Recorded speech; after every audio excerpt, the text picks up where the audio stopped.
नहीं वो सर तो बोले हैं।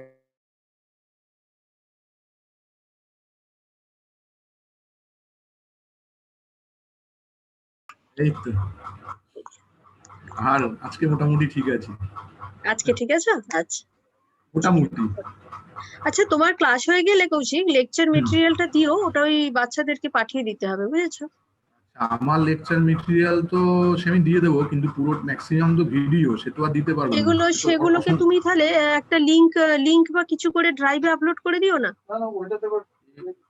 এ তো এক্ষুনি সম্ভব হবে না, আমার বাড়ির থেকে এত কানেক্টিভিটি নেই। আচ্ছা আচ্ছা, তুমি at least যদি পিপিটিটা শেয়ার, হ্যাঁ পিপিটিটা শেয়ার করো, আর ভিডিওটা কোনোভাবে কি এগুলো করে দেবো। অনেক ভিডিও, ওটা তো প্রায় অনেক জিবি হয়ে যাবে। আচ্ছা আচ্ছা ঠিক আছে, তাহলে তুমি ক্লাসটা নেওয়ার পর প্রেজেন্টেশনটাই দিও, ওটাই তাহলে পাঠিয়ে দেবো। ঠিক আছে? আচ্ছা ঠিক আছে। Good morning. Good morning.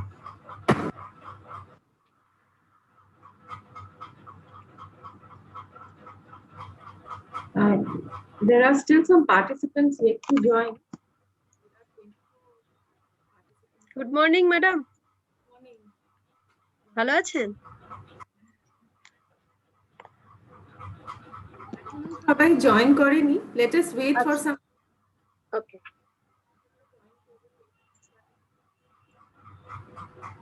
পিপিটিটা দেখা যাচ্ছে? Yes sir. আচ্ছা এই সাইড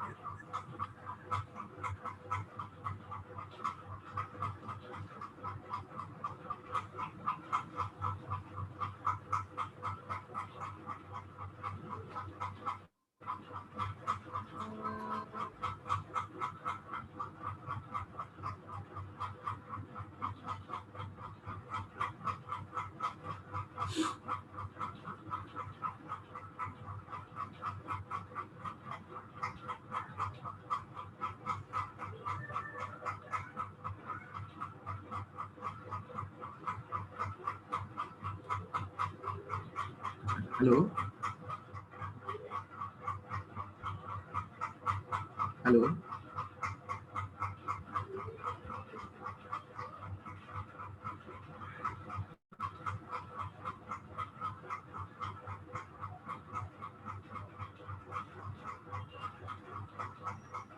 হ্যালো Yes. আমি কিন্তু এই জুমটাতে খুব মানে সরগর নই, এটা আমার ফার্স্ট লেকচার জুমে, ঠিক আছে? আমি অন্য প্ল্যাটফর্মে বলি, তো যদি সমস্যা হয় একটুখানি আমাকে হেল্প করবেন, ওকে? আমাদের হোস্ট আছে প্রেম কুমারও আপনাকে বলে দেবে। আচ্ছা আচ্ছা আচ্ছা আচ্ছা আচ্ছা ঠিক আছে। জুম সিস্টেমটা সম্বন্ধে আমার খুব একটা ধারণা নেই। আপনি একবার প্রেজেন্টেশন শেয়ার করে দেখতে পারেন ঠিকমতো চলছে কিনা। হ্যাঁ শেয়ার করেছি, দেখা যাচ্ছে কি? No sir, kindly reshare it. ও এখনো আসেনি? Yes sir, kindly reshare it. আবার চলে গেছে। আপনি যদি কোনো ভিডিও শেয়ার করেন তাহলে মানে অডিওটা শোনা যাচ্ছে কিনা সেগুলো একবার চেক করুন। ভিডিওর অডিও লাগবে না, সেটা আমি বলবো। আচ্ছা এটা তো আসছে না।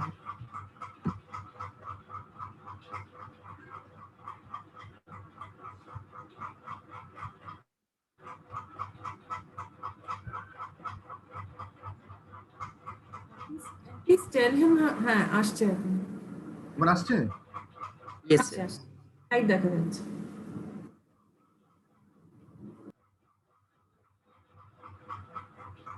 Yes sir, full view is also displaying. দেখি ভিডিওগুলো চলছে কিনা। Yes sir.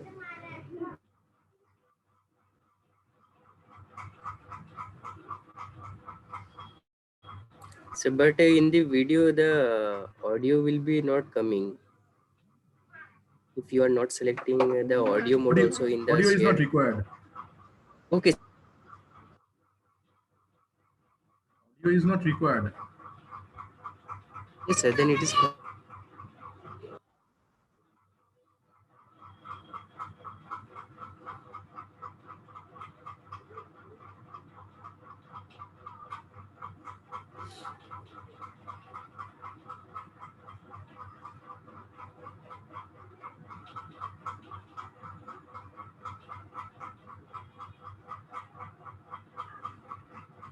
আচ্ছা একটা কথা, audio is not coming, right? But I can hear the audio. How could I stop that audio? Sir, To my you end? just stop the sharing, sir, and stop the Okay. video running in the background application. After stop sharing, what I have to do? Stop the video that is being playing in the background of any application. No, in that case, Sir, do yeah. you want to share the audio also? No. I don't want to share the audio. But the audio is playing at your system, sir, right now. Right. So you need to stop the media player. Stop the media player. Yes, sir. But media player is not Sir, then working. you can close the PPT, all the PPT, Hmm. and Then after the inaugural session, you hmm. can start it, sir. Okay. Let it be. Okay. Leave it.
We can start.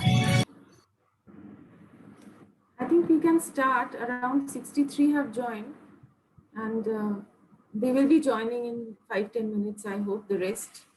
So it's already 11:10, and I think we can start. Okay. So a very good morning to all of you, to all the participants. Today is the third day of the workshop on artificial intelligence and its applications. And in the last 2 days, we have heard 4 of our experts from CDAC who have been deliberating on very interesting topics. And I personally interacted with the students, and they are really enjoying the session. Like as the sessions are mainly case study based and project based, they are really getting a lot of knowledge, gaining a lot of knowledge and information from the last sessions of the last 2 days. In today's session, we are privileged to have with us 2 experts. The first deliberation will be from Professor Kaushik Das Sharma. He has already joined. So before I request Professor Kaushik Das Sharma to initiate his deliberation, I would like to briefly give an introduction of him. He received the BTech and MTech degrees in electrical engineering from Department of Applied Physics, University of Calcutta, in 2001, 2004 respectively, and PhD in engineering degree from Jadavpur University in 2012. He is a recipient of the Kanodia Research Scholarship in 2002 and University Gold Medal in 2004 from University of Calcutta. He is currently serving as a professor in electrical engineering section of Department of Applied Physics, University of Calcutta. In 2016, he was invited to visit University of Manchester, UK, and also invited to deliver a special lecture at the University of Southampton, UK. He was the recipient of prestigious Teacher Researcher Fellowship from University of Paris, Créteil, France in 2019.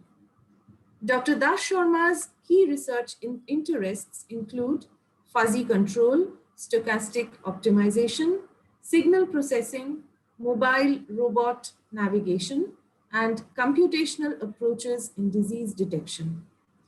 Dr. Das Sharma has authored and co-authored about 60 technical articles, including 30 international journal papers. This includes papers in IEEE transactions, Elsevier, Springer, etc. He has also authored a book on intelligent control from Springer. I would now like to request Professor Das Sharma to please start his deliberation. Thank you for your nice introduction. Am I audible? Hello? Yes, if you Hello? could speak a little bit more loudly. Louder. Just a minute.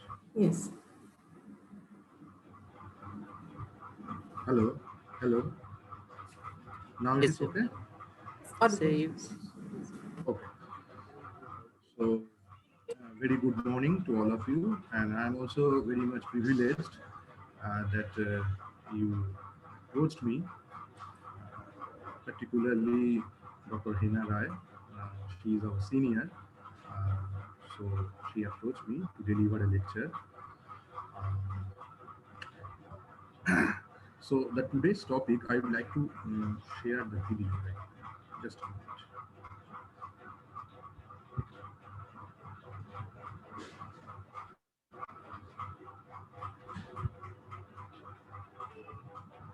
So the today's topic is robotics and AI, as I was told to say something about the robotics. And now, for last say 12 to 15 years, actually, I am working on this particular area. Hold the microphone a little bit closer because, Hello, hello, hello. yes, Yes, sir. Can you be a bit louder so that it can be more audible, sir? I can't be a bit louder. My throat is No, sir. already. Microphone, if it can be kept close. Yes, sir. Hello. Now it is okay? Yes, sir. Yes. yes, Okay. better, better. Better, better. Okay, thank you. Please bear with me. My health is not so well that I can't be a bit louder more. So for last 12 to 15 years, I am actually working on this particular domain where the various applications of AI and machine learning techniques, in particularly in robotics. And as you know, robotics is a very vast subject. It has actually many more facets. It has some applications, obviously, that is the end product. But to design a particular robot, you need to have various expertise. And one of these is the mechanical part. The design of the mechanical part is very, very important. And that mechanical part design is very much um, what should I say? It's very much dependent on the nature of its application. I will show you some examples how they are dealing with such kind of things. Now, the thing is that I was actually working on the control area of that robotics. That means how to control a particular robot, how to design the navigation algorithms, and all other things. So not too much on the mechanical part, more on the its area of its control.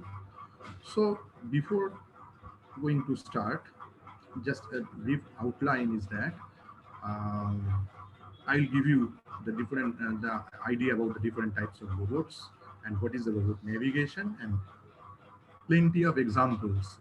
I will give you the examples and then I will discuss how these are actually working. Okay, so if anyone asks me that what is a robot, actually there is no such definition.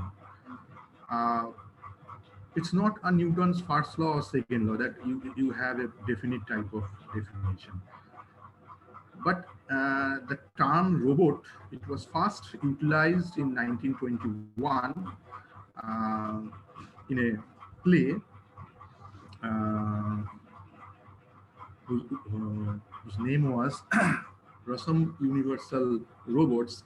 In that time, robots, the term robots, that was used to associated with the laborers, uh, laborers who don't have any uh, mm, anything to say on the job they are actually dealing with that. So, so from that point of view, the Carol Chapek he used the term robot. That means nowadays what we are telling that he is working like a robot. That time the laborers are doing their work like a robot. It's a play in Czechoslovakia. So from then on, anything which is automated and don't have any mind to sense, to react with the environment, that was termed as robot in that early days. And after some time, when the mechanical robots, what we are actually, uh, what kind of robots we are actually dealing with right now, that was first developed in America and particularly some labs, and then its huge development was in Japan, Korea, in these kind of these states, this side of the states.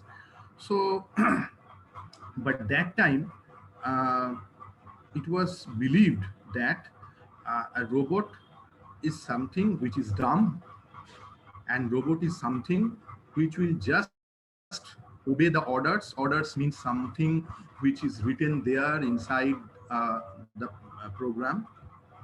Say walk 15 meters forward and then turn back, something like that. So it's a dumb machine, and it will do some which you can command it, it will deliver. But right after some time in MIT, they developed one robot, which name is Kismet. In that robot, you can see the image of that particular robot.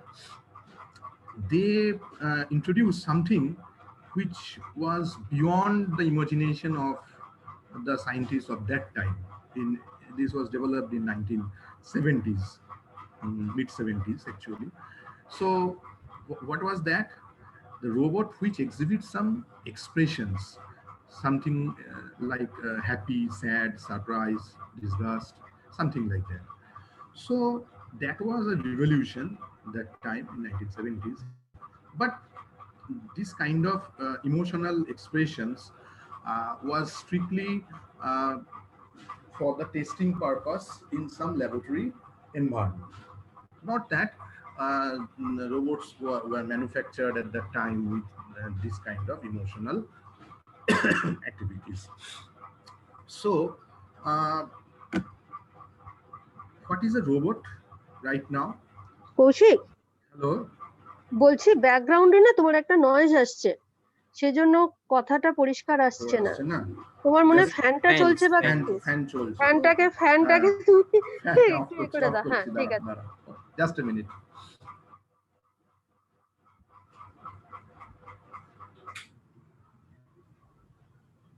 এবার ঠিক আছে, এবার ঠিক আছে? yes এবার sir. ঠিক আছে, চলো চলো। আসলে আমিও কথা বলতে পারছি না, ফ্যানও চলছে, সব মিলিয়ে গন্ডগোল হচ্ছে আর কি। ওকে, No sir, your sorry. voice is okay sir, the fan was creating some noise sir. Okay okay okay. Please continue Sorry, sir. sorry for the interruption. Okay, so what is a robot? That means to be a qualified robot, robot means a machine, right? Now, is every machine is robot? The machine, say the motors, generators, transformers, these are the machines. These are the robots? No. To be a qualified robot, that machine should have some features.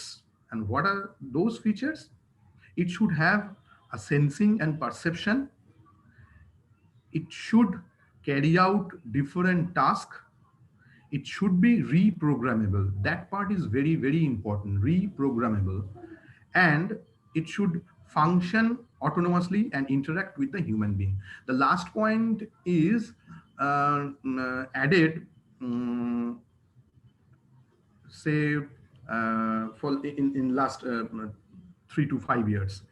Before that, this point is not there. It was not there. So the basic thing was it should have some sensors.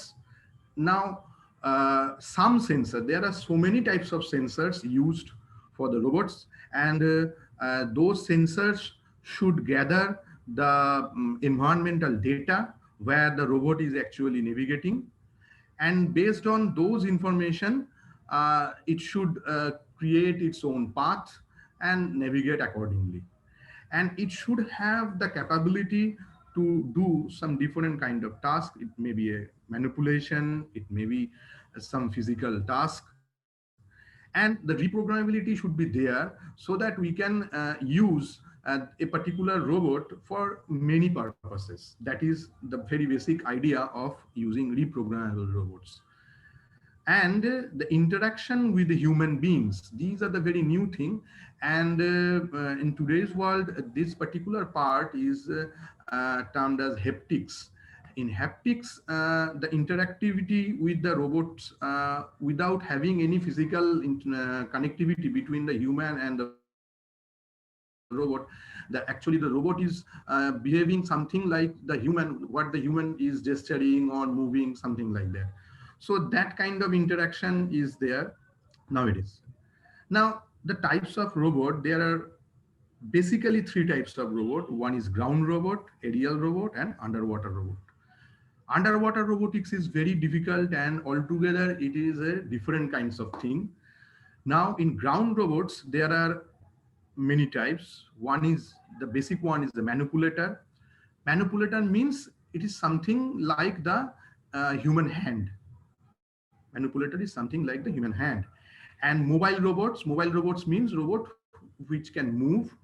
Now, which can move by means of that, you can have a legged robot and a wheeled mobile robot. That means robot may have some wheel, by virtue of that it can move. Robot may have some legs, by virtue of which it can move. Now, legged robot, it may be biped like the human. It may be quadruped like the dog, horse, like something like that, and it may be hexapod and many more. Aerial robots, which is very popularly known as drones, it may be like helicopter type and quadrotor type. Quadrotor type is very common in today's world, and it's has got nowadays, it has got a huge applications. Even the some delivery companies, they are using this kind of quadrotor robots to deliver the particular parcel to your doorstep. So these are the very basic types of robots.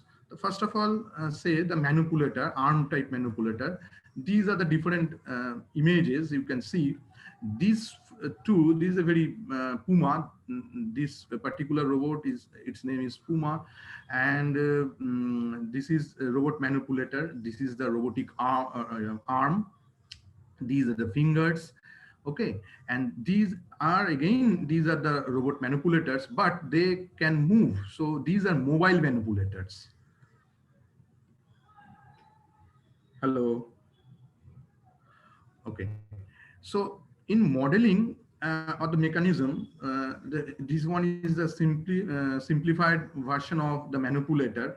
And here you can see these are called the joint angles, theta1, theta2. These are the joint angles, and the coordinate of this tip end effector, this is xyz. You have to move this xyz according to your desire, according to your requirement.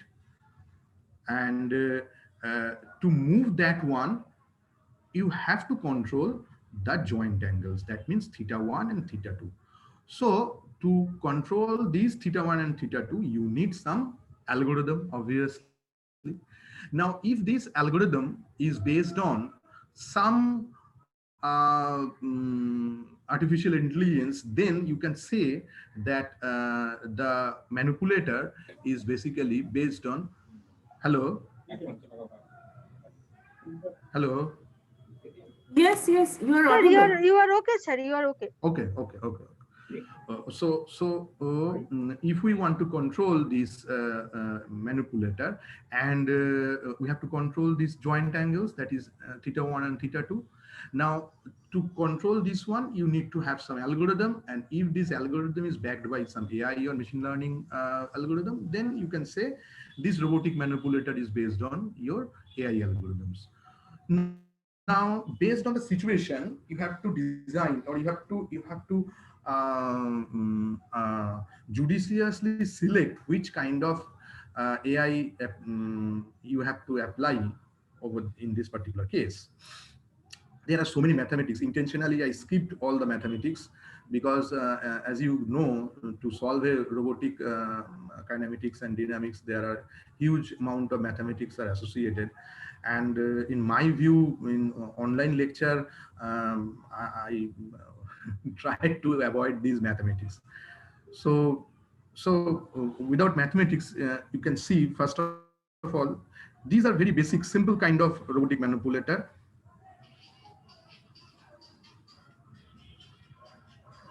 So here you can see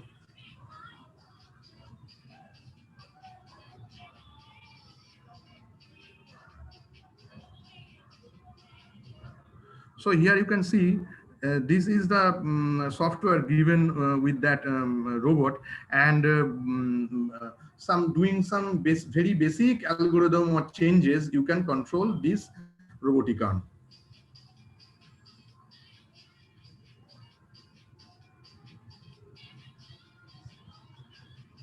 As you can see here, this is a toy type manipulator. So here you can only check your algorithm. You cannot expect that this kind of robot, with this kind of robot, you can do an actual thing. Okay. Similarly, this is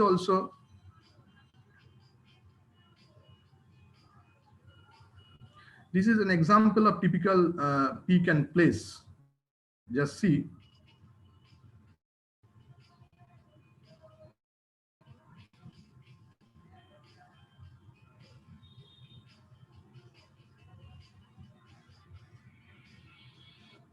So in these two examples, you can see these are very basic type of robotic movement. And as such, no application of AI is required to do all these things. Simple control algorithm, simple PID controller can do all these things. So these are the very basic idea of arm movement, how to move your robotic arm. But see this one. This is a very interesting thing. And after the completion of this video, I will discuss what is going on there.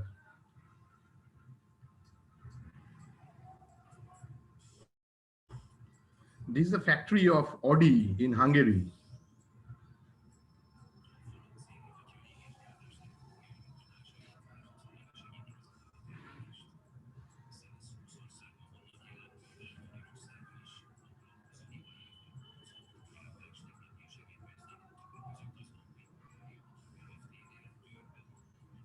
So you can see it is actual robot and moving a huge payload.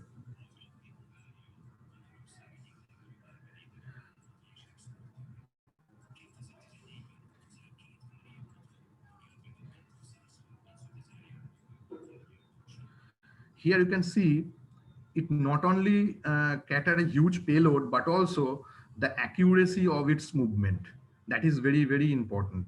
Here, the entire assembly line of an Audi car is managed by several types of robots, several types of manipulator robots, and how precise their movement is, just imagine.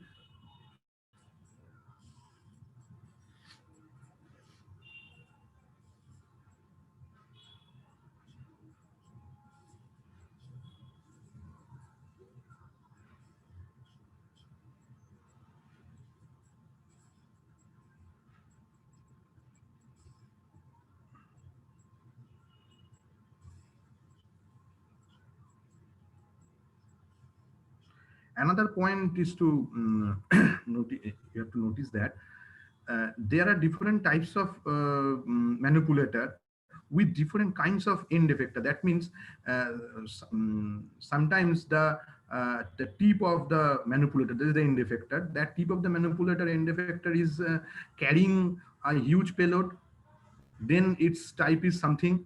When it's gluing something, then its end effector's shape and size is something else. So these are entirely dependent on the nature of its application. The very basic structure is same of all these kind of robots, but the end effectors were designed according to the need of their uh, task to do.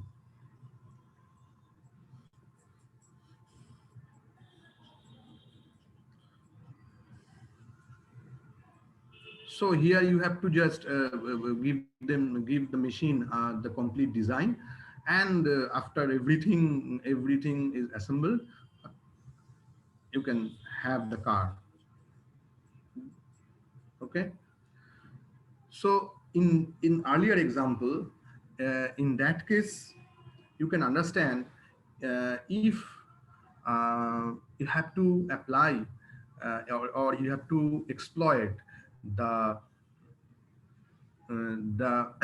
complete strength of these kind of robots, you need to apply the machine learning techniques. Now, what are the AI or machine learning techniques used in that particular Audi factory? It is that in machine learning, already you are doing workshops, so I think you know the very basic idea. That means there are basic two type of thing. One is called the supervised learning, and another is the unsupervised learning. Now, in supervised learning, there are several types of classification and regression type of technique, and unsupervised learning is also, clustering is also there. So first of all, in modern factories, so many cameras are fitted in different parts of these factories according to their requirement, obviously. And through that vision sensors, cameras are termed as vision sensors. Through that vision sensors, they are continuously taking the images, and by processing those images, they are actually trying to locate the actual position of each and everything. That means when a manipulator is applying, is just working like a screwdriver. That means it's screwing something. Okay, so you need to, the manipulator need to know where the hole is, and so that it can revert that point, or it can screw that point. So how to know that? Very precise movement is there, but to to be on the safe side, they are using some cameras and some laser sensing, or not. It's not that always your cameras are like the normal cameras. Some cameras are there where you can have only the IR cameras are there, leasing cameras are there. From their images also they can sense, or they can process that those images, and by applying some learning mechanism, they can identify the hole. Where is the hole? When the thing is, the manipulator is gluing something to attach the rubber belt, say.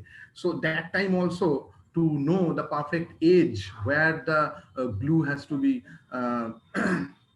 applied, then also they can have identify the edge of the car by means of those kind of applications, AI applications. So there are several types of applications of machine learning techniques uh, in industry, along with the robotics. Another point is that the vast applications are for the robot navigation. Navigation means, in case of manipulator, navigation means the movement of the hand, So movement of the hand means the movement of the end effector. So the end effector should move in such a way, it should not collide with the other robots. uh, they are also doing their own task. So simultaneously, all those robots are moving. All those manipulators are moving with their own. They are doing their own job without colliding to anyone. So you need to, every fraction of second, you need to calculate the path accordingly. So to generate those kind of path planning also, you can apply the machine learning techniques. So this one is another application. It's not an industry application. Just see, very interesting.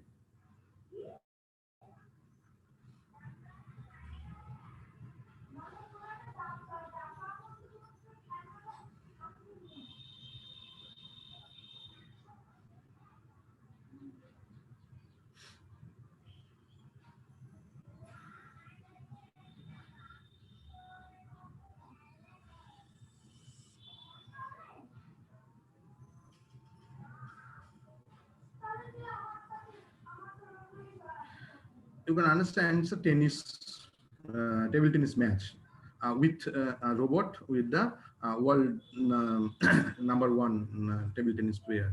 So just look at the match.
So you can see initially the robot is performing well, but now the player he just exploit the reachability issue of that particular robot. But now, what is reachability issue? So you can see it has some area of reachability of that particular robot, depending on its movement. So if the ball goes beyond that reachability area, then it's not possible for that robot to perform well. So here, that is the limitation. So within the reachable area, the robot is very fastest. And this particular robot is termed as Kuka. Kuka is the fastest. Its movement is very, very fast. Normally, the movement of the manipulator robots are not so fast, but this particular robot, Kuka, its movement is very fast and obviously, but limited within the area of reachability. So in mobile robot, next part, there are wheel mobile robot, legged robot, aerial, underwater, humanoid. Several types of robots are there. These are some wheel mobile robot. These are very popular, both in laboratory purpose and for the practical purpose also. So these are the very basic idea of steering equation. Steering equation. Steering equation means how the mobile robot will move. Okay.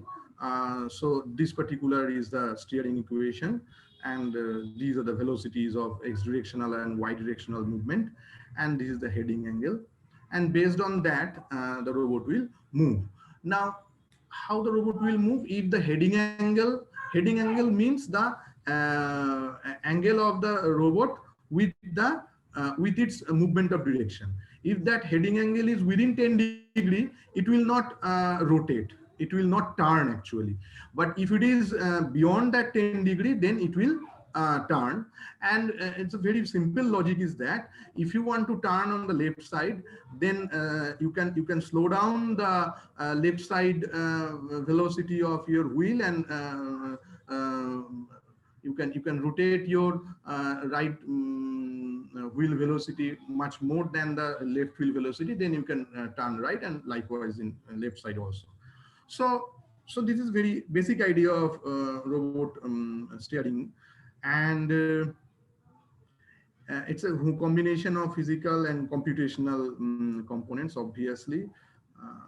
One thing is that in case of wheel mobile robot, some non-holonomic constraint is there. That means robot cannot move in this lateral direction. Lateral movement is restricted uh, just because of the nature of its wheel. But nowadays, some wheels are there, which is called omnidirectional wheels.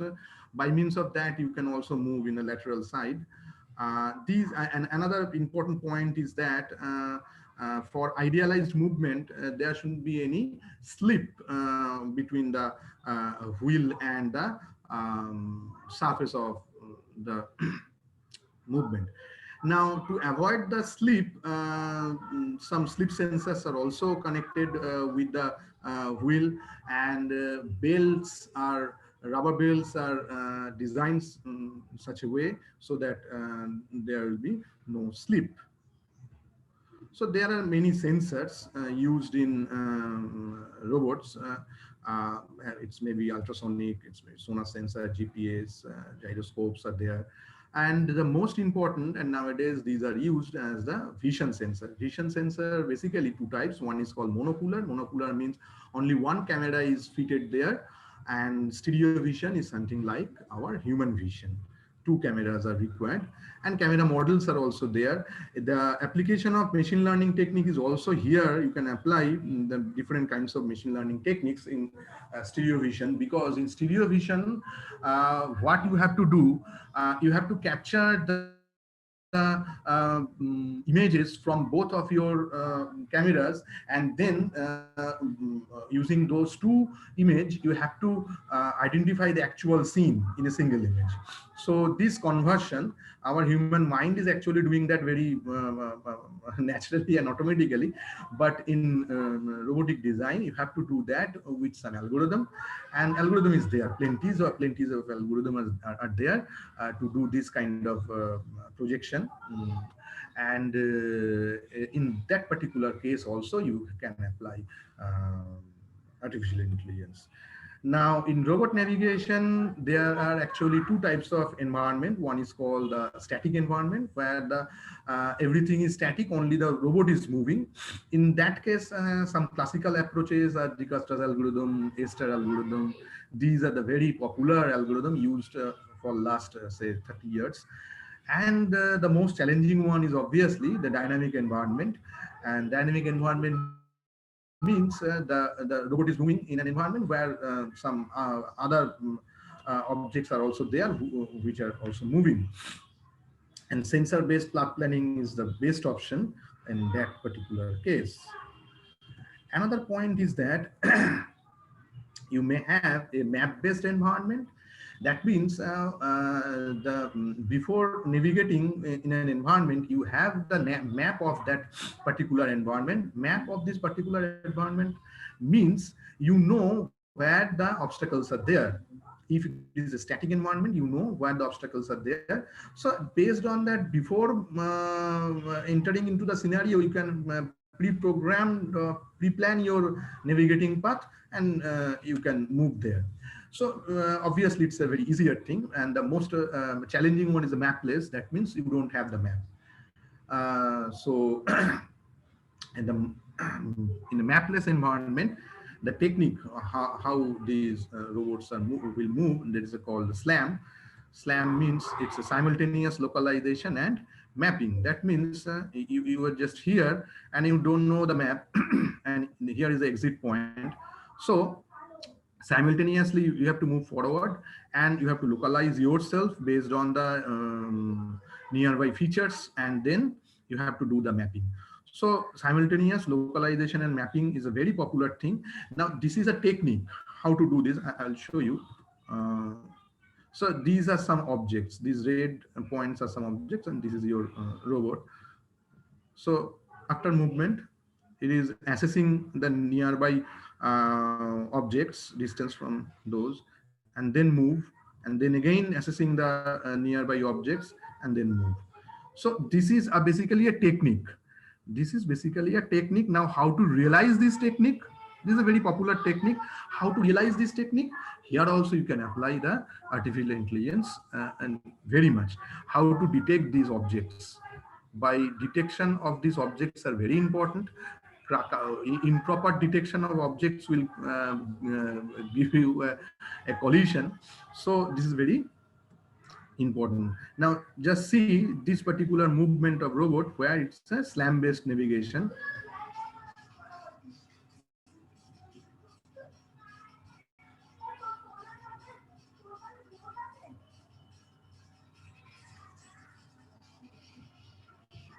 Here you can see these red points. These are the different objects that the robot is actually estimating.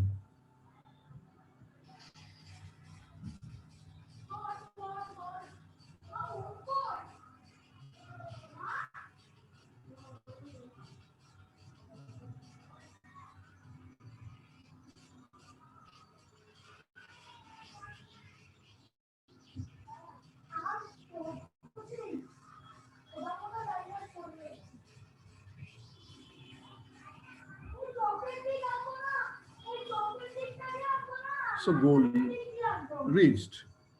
Okay. So some more example. This is a very classic and example. Just see, the first one is the static environment. Here, this one is the robot, Pioneer robot. This is the scene. These are the points, and those points are estimated by the robot sensor. Sorry. Here, it is moving in a ramp, and there is one popular technique that is called the KLT tracker. KLT tracker is an algorithm. KLT, Kunde Lucas Tohishomi. They developed one tracking means the tracking of objects, tracking algorithm, and this is very popular. Again, this KLT tracker is basically a technique, and here you can see the dynamic environment. Obviously, again using KLT tracker, and KLT tracker is a technique. You can realize those tracking algorithm by means of obviously some AI applications.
So its goal is reached. This is another amazing robot, Hulak. Um, you have legged robot, you have wheel mobile robot. So this particular robot, its design is such that it can move with by means of wheels as well as by means of legs. Just see.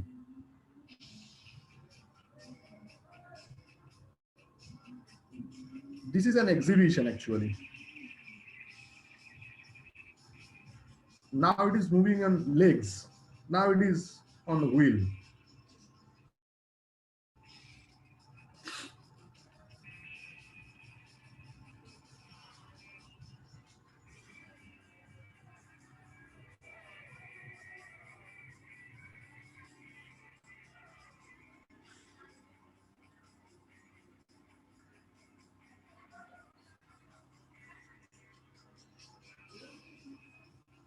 And you can see by doing this kind of manipulation of legs and wheels, it can move laterally. That is, it has not constrained with the non-holonomic constraint.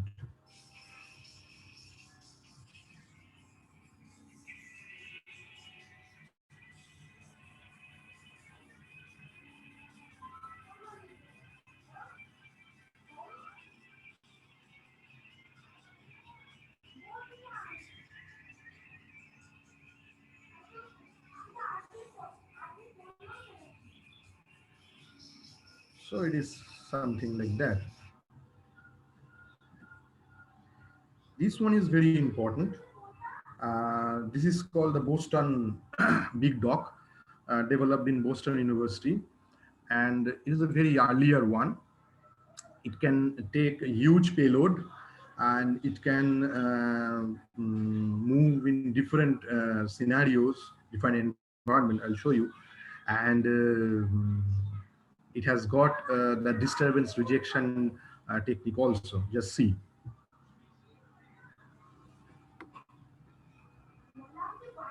It's a four-leg robot.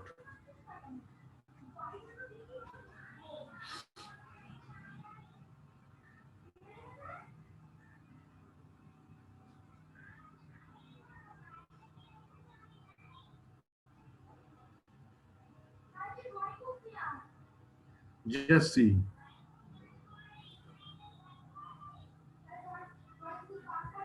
This is called the disturbance rejection capability. It will manipulate its leg in such a way so that it can absorb that kick. And with heavy load, these are the loads, payloads. Okay. Now moving in some other environment, in rocky areas.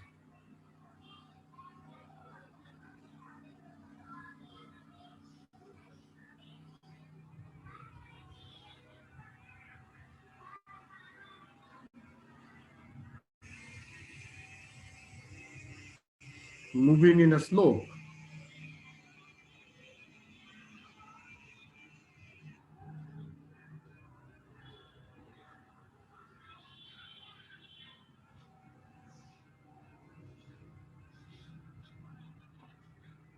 Now moving on the ice.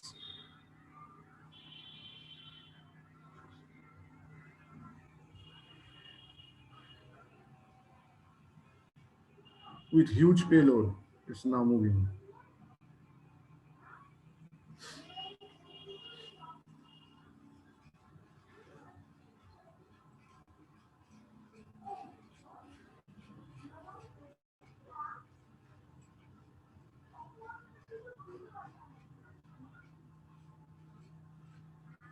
This is another type of movement.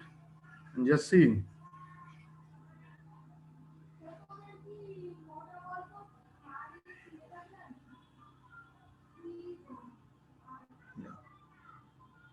So here you can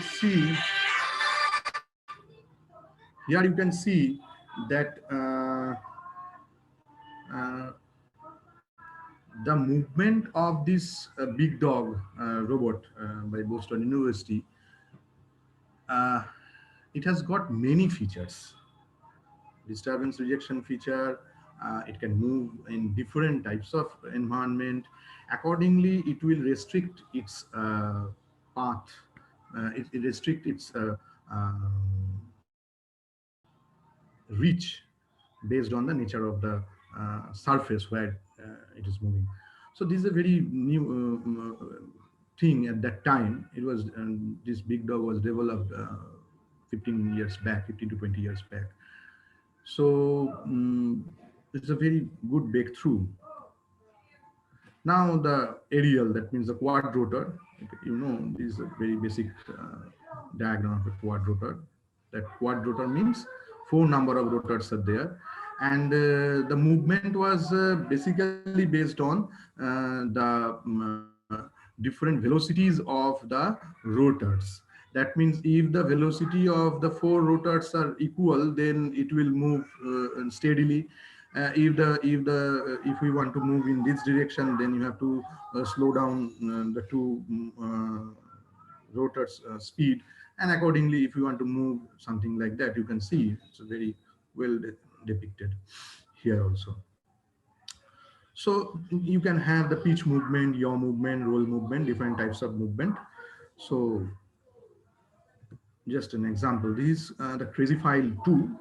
We have also this type of nano, it is called the nano robot, nano aerial robot, crazy file 2, fitted with a camera. In our lab, we are also using this type of nano robot.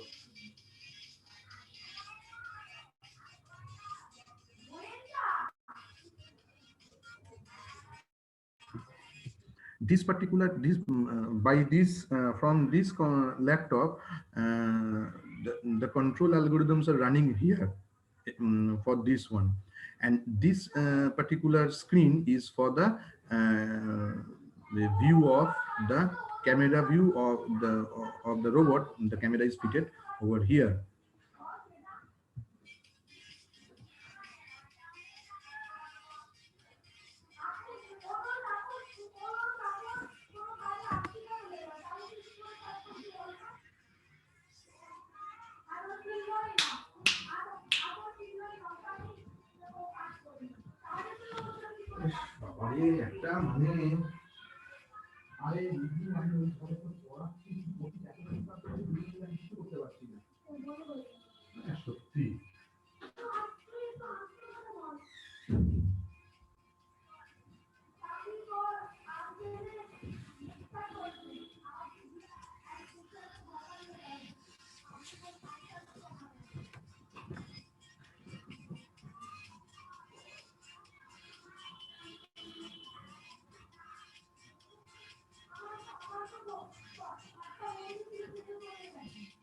So here you can see the thing. Here, the crazy file nano, but in a swarm formation. This is another trend which is there in coming days, is swarm robotics. Its movement is very precise.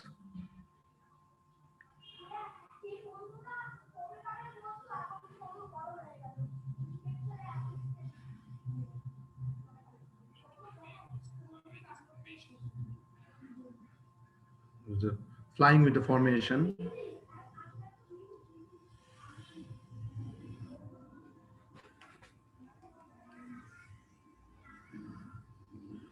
So along with the each controlling each nano quadrotor, you have to also control the formation.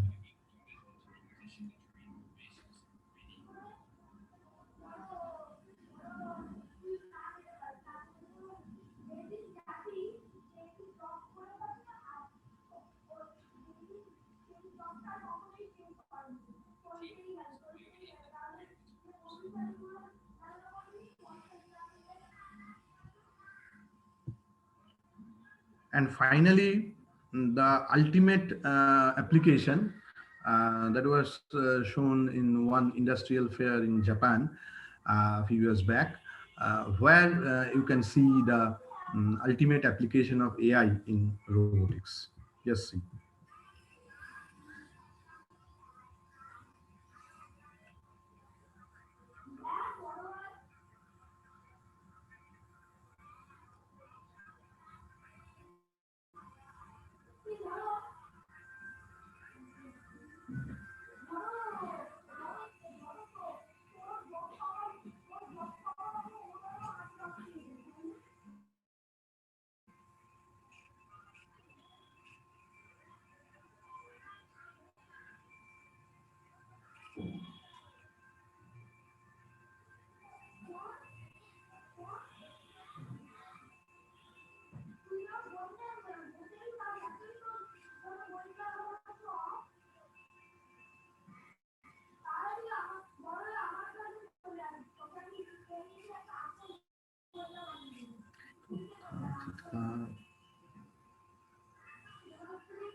So finally, the coffee is being delivered.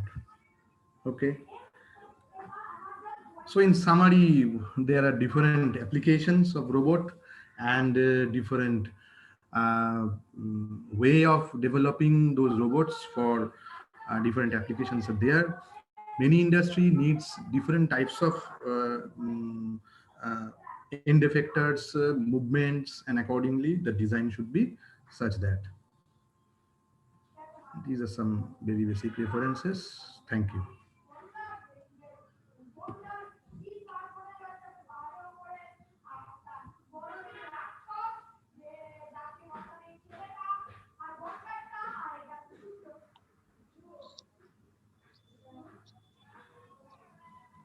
Thank you, Kaushik. Thank you.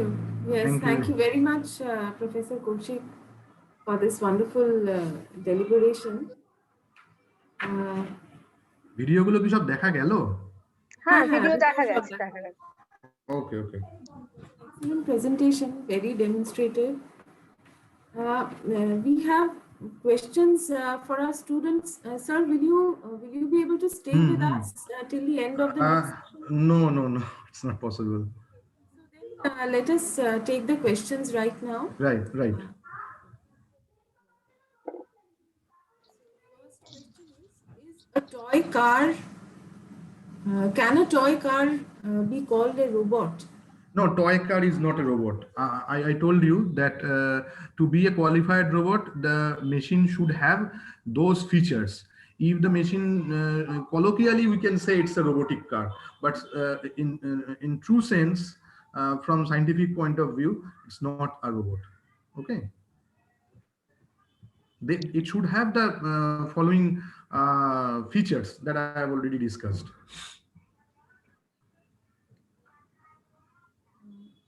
Next one is slam. Slam based on which algo? Actually, slam is an algo, right? Now you can develop, you can realize the slam based on your own logic and own language. Like nowadays, every robots are supporting either .NET or Python language. So there are some small modules are there. Actually, in Slam, there are so many modules are there. So each and every module you can realize according to your own algorithm. Slam is basically an idea. How to implement those idea, that will entirely depends on your choice. I think it's okay. The next question is what is the algorithm of AI in ML? I don't. No, no. How? It's not a question actually. Yes, yes. How is programming done in robots? What are its Okay. parameters? What is parameters? I don't know what are the parameters by meaning. What do you want to know? What is the programming language? Is that it is entirely based on your choice. You can program it by using C. Most of the cases এবার nowadays আপনার it is এক্ষুনি based on Python and something. Your video is off, sir. Professor Kaushik, your video is off. Okay. Yes. Okay. Yeah. What is the Next year of? question. What is the year of launching Kismet? I don't know. In mid 70s, I think. I think so. I don't know exactly. What is LiDAR and how does it work? You have to go through the book. What is leader? I can't explain you right now. It's a sensor. You can measure the depth. You can measure the distance by means of this. It's a laser dependent device. So you have to understand the basic philosophy and basic physics behind that. There are many books and materials available in internet. I think you can. Is there any freely Available available? to work on robot for a novice. Many more, many more. Just search the internet. You can have many more. Anything else?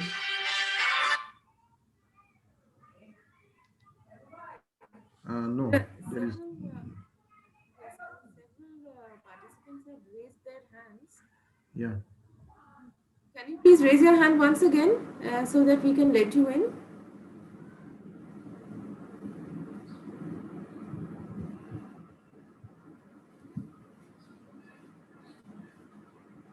বলো আকুলি কি বল Ayush Datta, you had raised your hand initially.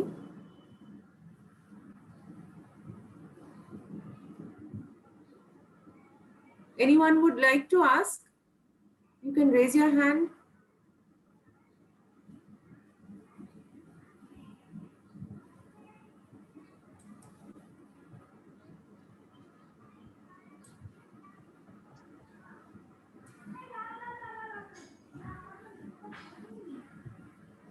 There were several hands raised a little while ago. Yes, ma'am.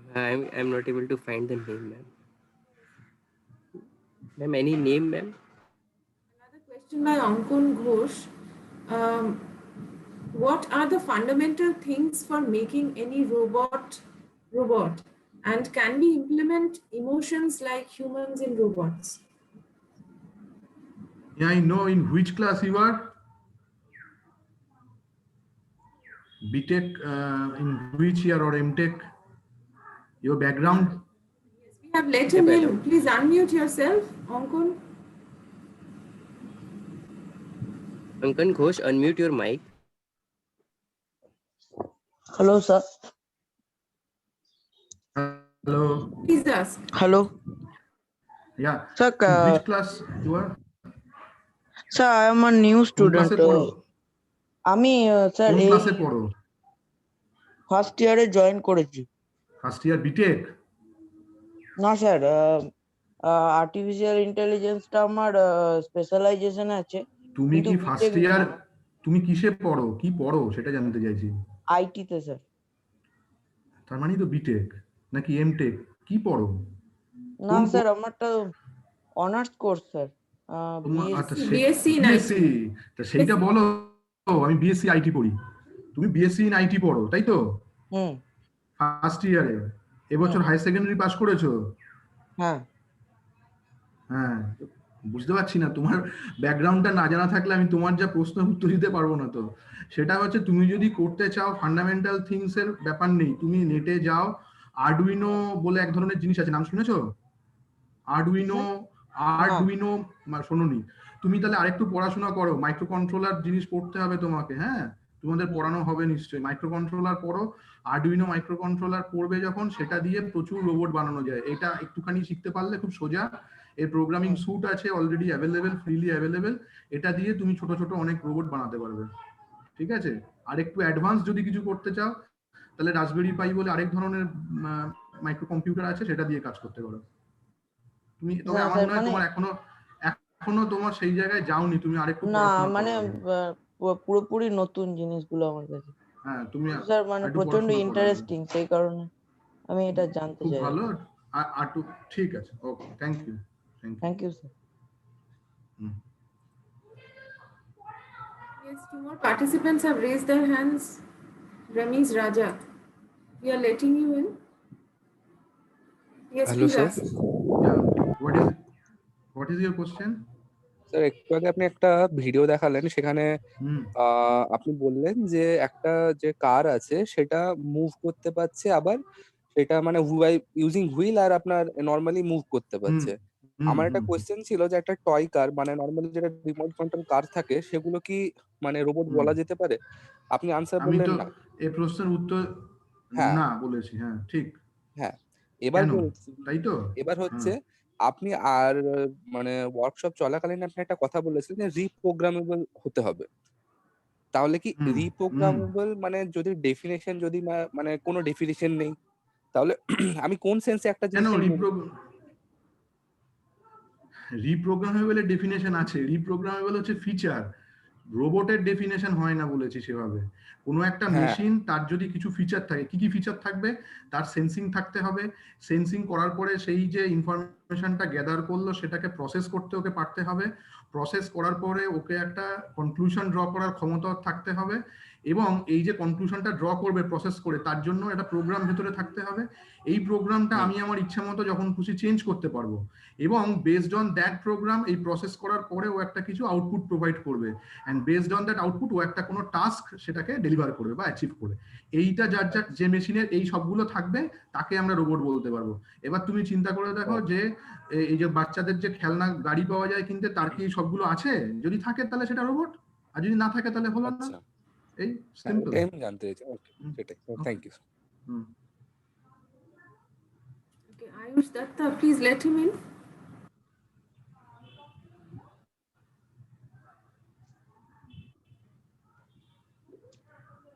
Yes, please unmute.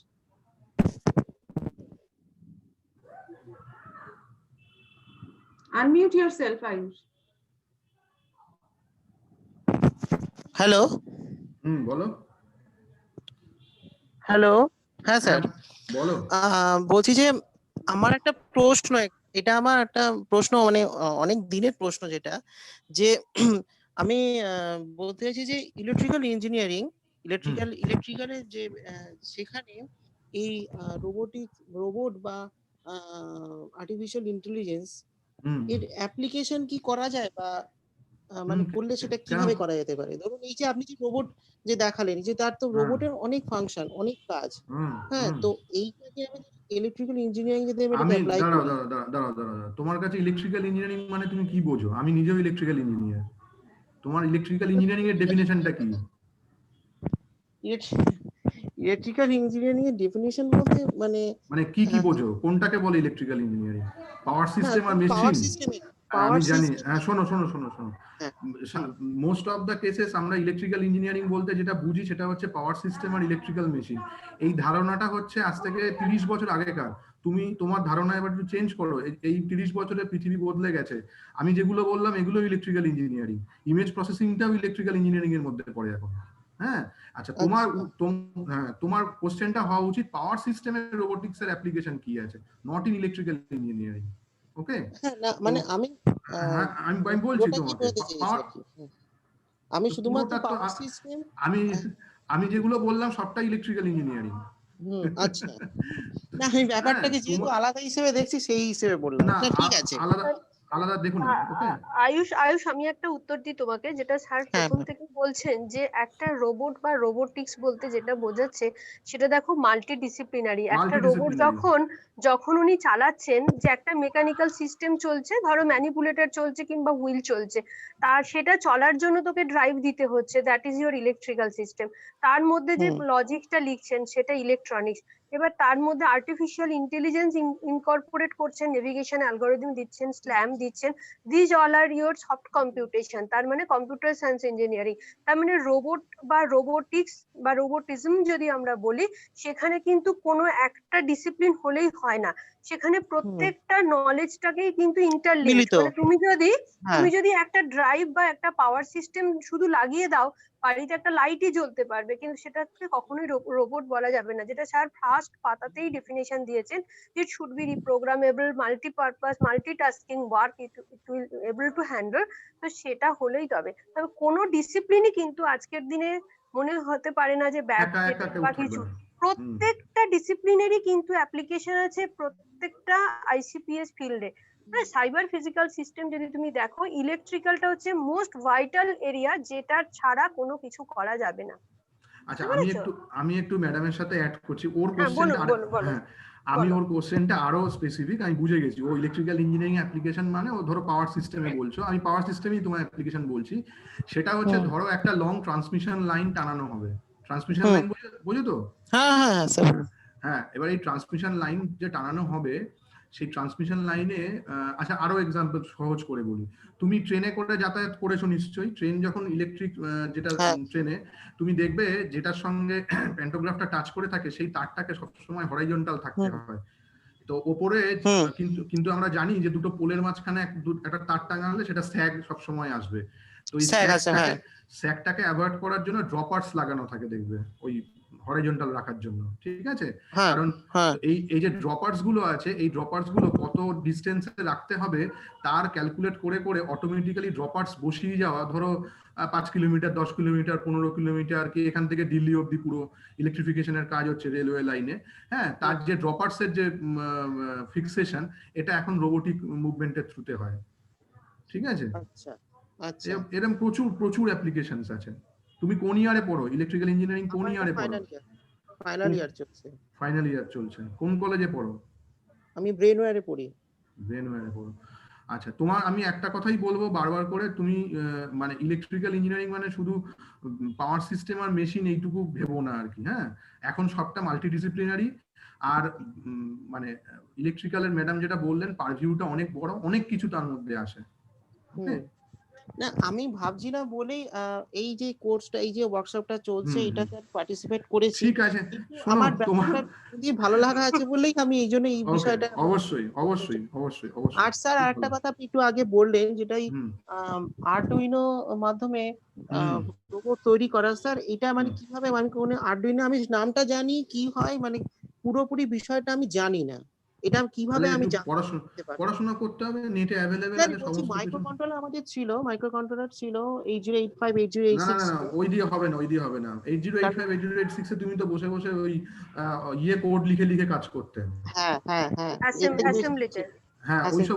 ওইসব উঠে গেছে, কোনোভাবে আর কেউ করে না কাজ। হ্যাঁ, ওকে হাই লেভেলে লিখতে হবে। হাই লেভেল ল্যাঙ্গুয়েজে লিখতে হবে। তো হাই লেভেল ল্যাঙ্গুয়েজে লেখার জন্য যেটা করতে হবে তোমাকে এই হয় সিতে লিখতে হবে বা আরডুইনো নিজস্ব একটা স্যুট আছে অনেকটা ভিভির মতো, ঠিক আছে, তোমাকে এগুলো একটু জানতে হবে। ওকে, তোমাকে আচ্ছা একটু ল্যাঙ্গুয়েজ শিখতে হবে। এখনকার দিনে ল্যাঙ্গুয়েজ না জানলে খুব মুশকিল, পাইথন শেখো বা কিছু একটা শেখো। হ্যাঁ স্যার এটা জানি মানে ধরুন সি বা আচ্ছা পাইথন শোনো না, এগুলো বা জাভা আয়ুষ আমরা শিখি। আয়ুষ হ্যাঁ আয়ুষ স্যার সবাই হ্যাঁ ওয়েট বলছি। করছে। হ্যাঁ হ্যাঁ, বলুন আমাদের স্যার। এটা গল্প হয়ে যাচ্ছে, সবাই ওয়েট করছে। হ্যাঁ ঠিক আমি আছে ঠিক বরঞ্চ আছে ওকে ওকে ওকে পরে কথা হবে কখনো। হ্যাঁ ঠিক আছে okay thank you sir. Hmm hmm. So I think there are no further questions at this moment. Thank you Uh, thank you. yes. So on behalf of CDAC and MAKAUT, both we would like to thank Professor Kaushik Dasharma for sparing his time with us, uh, despite his ill health, as it seems. Thank you very much on behalf of okay all. Okay, thank you thank you Koushik. Thank you you. Thank you. Okay bye bye bye. হ্যাঁ, আমি তো leave করে গেলাম। হ্যাঁ, okay ঠিক আছে। Okay, thank you. So now we can move on to the next.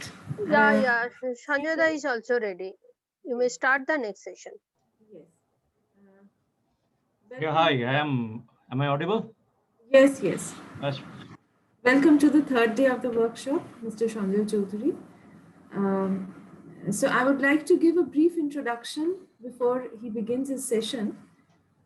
Mr. Sanjay Kumar Chaudhary is currently involved in research in the area of artificial intelligence and machine learning. Current area of interest also includes quantum computation and quantum information. He has long been associated with the area of natural language processing, specifically translation system development from English to Indian languages. He has long experience in system development for the process industries and for governmental agencies, including protocol stack development, computer telephony integration, database design and development, etc. He has served as the thesis supervisor of graduate level engineers for different engineering institutes and is the master's thesis supervisor of a student of IIT Chennai. Welcome, Mr. Chaudhary, and I request you to please start your deliberation.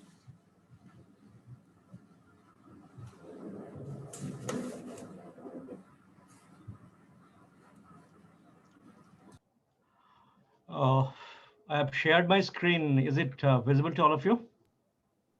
Yes, sir. Yes, visible. Is it visible? Yes, sir. Visible, Okay. yes. Okay. So thank you all for the introduction and all these things. Basically, this seminar is on AI and machine learning. So let me, I don't know, my intention is to give you a brief introduction about what inference is all about, right? That is also Bayesian inference, specific and part of statistical inference. If you don't know, let us set the stage right. We'll proceed.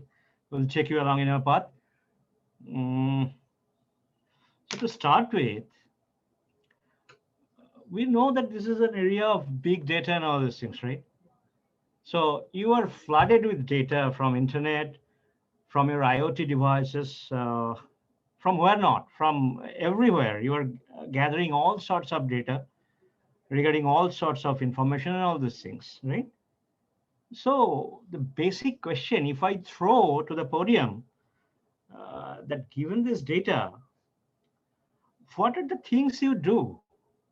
Basic things you do. So let me answer that. The first thing is the data modeling part. And second is the inference on that particular data. Now, what these two things means, what data modeling is all about, what inference is all about. So given a huge set of data, what you first do is you just try to gauge what is the distribution of the data that might be. I think data distribution makes sense to your understanding of what distribution is all about. I'm not really going into that sort of details, but given the set of data, first you try to guess what is the distribution of the data that might be. How you can do that? First, you plot the histogram of the data, right? Histograms are tall bars, right? It looks like tall buildings, but of different heights. So if you draw the histogram of the data, the envelope of the histogram, that is the top points of the histograms, if you draw connecting a line, that particular diagram, that is the envelope of the histogram, is going to give you at least some basic idea about how the data distribution looks like. Now, if you have gone through the statistical theory, I hope that you have gone through when you are doing such courses of AI and machine learning, there are two things. Are the data is coming from a discrete distribution, or the data is coming from a continuous distribution? If it is a discrete distribution, that might fall into binomial, multinomial, Dirichlet, Pinzon, all sort of distribution are discrete distribution, and those sort of distribution generates probability mass functions. If it comes from continuous distribution, that falls under exponential, Gaussian, Cauchy, Wishart, those sort of distribution, right? And those are generated from probability distribution function. So, two categorization. Are the data coming from a discrete distribution, that is from a PMF, probability mass function, or the data is coming from a continuous distribution, that is probability distribution function. Okay. So after plotting the histogram, at least we get the first-hand idea how the data distribution looks like. Say for the simplicity, the data looks like a Gaussian distribution, the bell curve distribution, right? Most probably you're aware of that. Now, think one thing very important consideration now. If I have an idea about the distribution, how it is generated from a Gaussian distribution, so what I am hinting at? I'm hinting at that what sort of curve has generated those sort of data points, right? How you understand a Gaussian distribution? Gaussian distribution is a function. It is a two-parameter family distribution, mean and variance, right? Mu and sigma. So if you understand what is Gaussian distribution, it is nothing. A particular Gaussian distribution is a particular mean and a particular variance. But think of it. Gaussian distribution as a shape. Can you see my cursor? If you can see my cursor, please say yes. Yes, sir. Anybody? Yes, sir. You can see my cursor, no? Yes, sir. So I am drawing using my cursor a bell curve. Just see that. It is a bell curve. It is a fat bell curve. Sir, curve is not appearing. It is not. It is not. But see the path of movement of my cursor. Yes, sir. Yes, sir. Yes, sir. Yes, it is a bell curve. See my cursor, how it is moving. It is a fat bell curve. It's a Gaussian distribution, right? Now see minutely. What you are seeing? Another bell curve, right? But sharper. It is not that flat. I want your attention, right? I have intentionally has not drawn the curve. So if I draw the line, it is much more peaked bell curve, Gaussian distribution. In the previous case, it was much fatter. But both are Gaussian distribution. What is the difference between these two distributions? One is peaked, another is much fatter. What is the difference? The distribution of these two curves is characterized by only two things, mu and sigma. So first curve has different mu, different sigma. The second curve is different mu, different sigma. So mu and sigma is different for those two curves. Now, if I have a first-hand idea, my data has been generated from a bell curve. Now, there is a confusion. From which sort of bell curve the data has been generated? From the fatter Gaussian distribution or the narrower distribution? Both are Gaussian, but from which Gaussian the data has been generated? So, data modeling doesn't answer this sort of questions. Inference does. Now, what is inference? After getting the idea of the data modeling, there is a curve of the distribution. I have to tell what sort of parameter that has generated the curve. What sort of mu, what sort of sigma that has generated the curve. The first one, mu1 sigma 1, or the second one, mu2 sigma 2. Now, if I can tell concretely that either mu1 sigma 1 or mu2 sigma 2 has generated my curve, then I can tell specifically that my data has come from a Gaussian distribution with this and this parameter. So if I can tell concretely these two things, then I have inferred something about my data points. That is called, first part is the data modeling, second part is the inference. So we will see much more details into this sort of things. So I have generated this notebook using Python as well. If you understand Python, the language that was been talked in the previous session, I will show how Python looks like. If you understand Python, that is fine, good for me.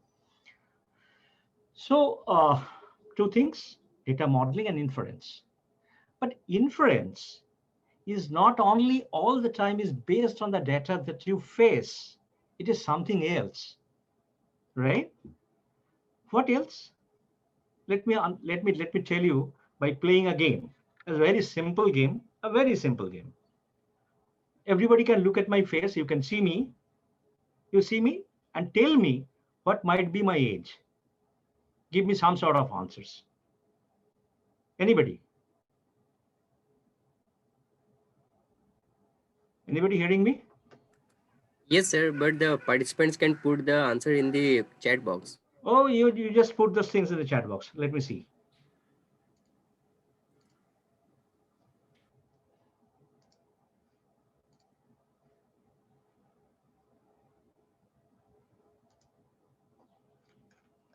$65.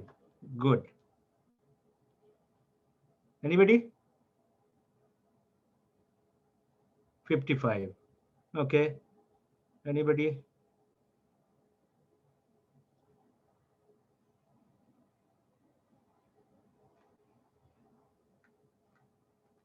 Well, that's fine. Well, that's fine. This too is fine for me. But the question is not about my age. Now hear it. You are seeing me. You have predicted my age. Now, based on this, can anybody infer what is my father's age?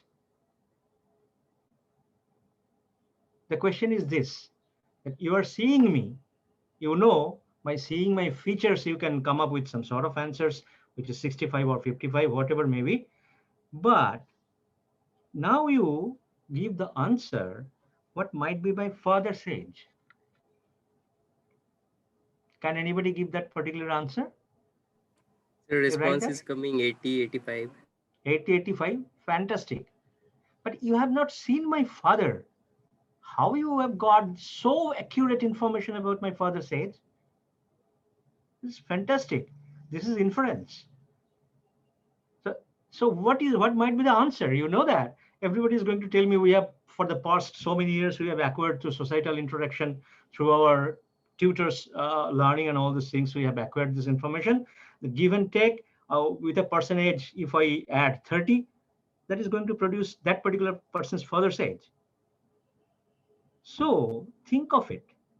When you are seeing me, you have all the data points in front of you. You can see the data points. So you can infer my age. You are seeing my features, the color of my hair, the facial expression, the color of my skins and all these things. So that is your data upfront. You can see me. You can infer something.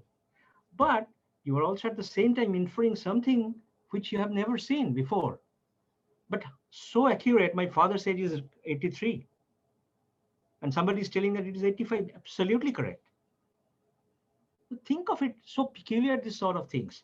So in your inference, you are not only seeing data but you are bringing your past experience, which you have acquired throughout the years. You are bringing those sort of intuitive information into your inference engine. So that is called Bayesian inference. It is an inference mechanism, right? So this is one simple example how your experience comes into your inference mechanism and all these things. Let me give you another example. Most of us has played cricket and all these things, some other game and something like that. Think about the scenario when we are playing, we are at taking some of the catch. Somebody has batted, lifted the ball, and we are in the field. I am supposed to take the catch, which has been given by some batsman. What we do, we constantly adjust our movements, keep an eye on the ball, and try to reach at the ball to grab those things up so that it ends up in a catch. What happens in the real scenario? Have you ever thought of that? You see how many things are happening simultaneously. You are seeing the ball, right, which has been thrown towards you. So that particular ball's visual thing is going to your brain's visual cortex. Think of it. All the information that you are grabbing through your environment by seeing, so that particular information is being stored into your visual cortex. And after getting that sort of information, your visual cortex is giving your muscles code some responses that you move in this particular direction, you move in this particular angle, stretch out your hand at this particular angle so that you can grab that particular catch.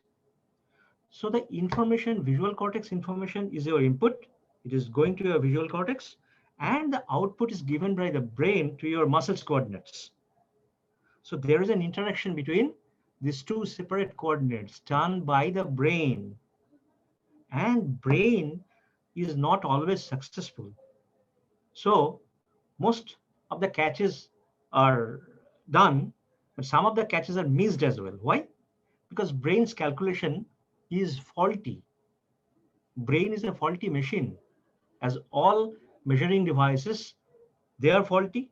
Brain is also acting as a measuring device, and its measurement turns out at some point of time to be a faulty device. The mother nature has perfected us for so long a period of time, but still it has not culminated into a success story, right? Still brain makes the measurement mistakes. So inference is combination of one thing with another and to come up with a suggestive reference of doing something in your future. So I have written that, you see, that we are in a state, we are an animal, we are in a state against some input, and against some input, we do some action. What is the best action we can do? That is driven by our inference. State of the brain against some input. We see something, we act on something. So that is the input, and we work on that particular input. State of the genetic network. State of neurosignals. Those are states of input, and depending on the measurement of the input, we act. How we act, the basic act that goes behind the scene is the inference mechanism. We will discuss what Bayesian strategy, Bayesian inference, how it is done. Well, if this said as a background, we can do a little mathematical calculation. So as this is a seminar for graduate students for BTechs, we can do something, at least at a very cursory level, some sort of maths. Let us play another game. Right. Suppose we are living in a city. I'm making sense, no? Till now, is it okay? Yes, yes. Okay. So let us pose another game. So we are living in a city, and a person goes to a doctor, get a medical test for a rare disease. The test is known to be pretty accurate, right? The device that makes the prediction about the disease is pretty accurate. It gives a positive result for 99% for those who have the disease. So the device that is making the prediction is pretty accurate. If a person is having a particular disease, most of the cases, almost 99%, the machine tells you that yes, you are having that particular disease. But it gives negative result for 90% of those who do not have the disease. This is the catch. This is false positives.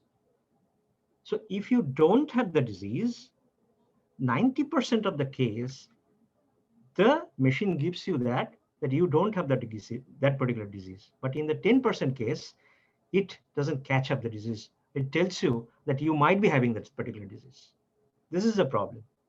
Now, given this description, given this problem statement, if I ask you, right, that a person goes into the clinic, habits test done, the test has come out to be positive. Positive means that yes, you might be having the disease. Given this description, what is your take that what might be the probability of that particular person of having the disease? Is it A, less than 90%, 90%, between 90%, 99%, 99%, or you don't know? So what might be your take that really the person is really having this disease? How sure you are? Some take might be 90%, 99, 90 to 99%. They are pretty sure that the test is positive, so this person is really having this particular disease.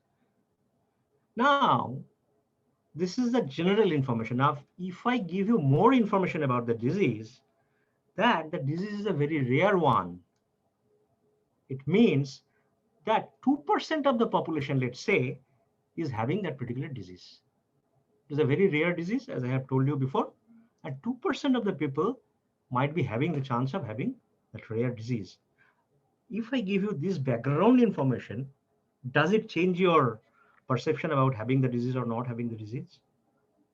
Does it leads you somewhere? Does your inference mechanism changes if we corroborate our information with this sort of background information that it is a rare disease and 2% of the population is having the disease? Does it? Let us do the maths. Let us do the concrete math. So the problem is most probably driven through. Let us take a city having a population strength of 1,000 people, right? Population strength of 1,000 people. Okay.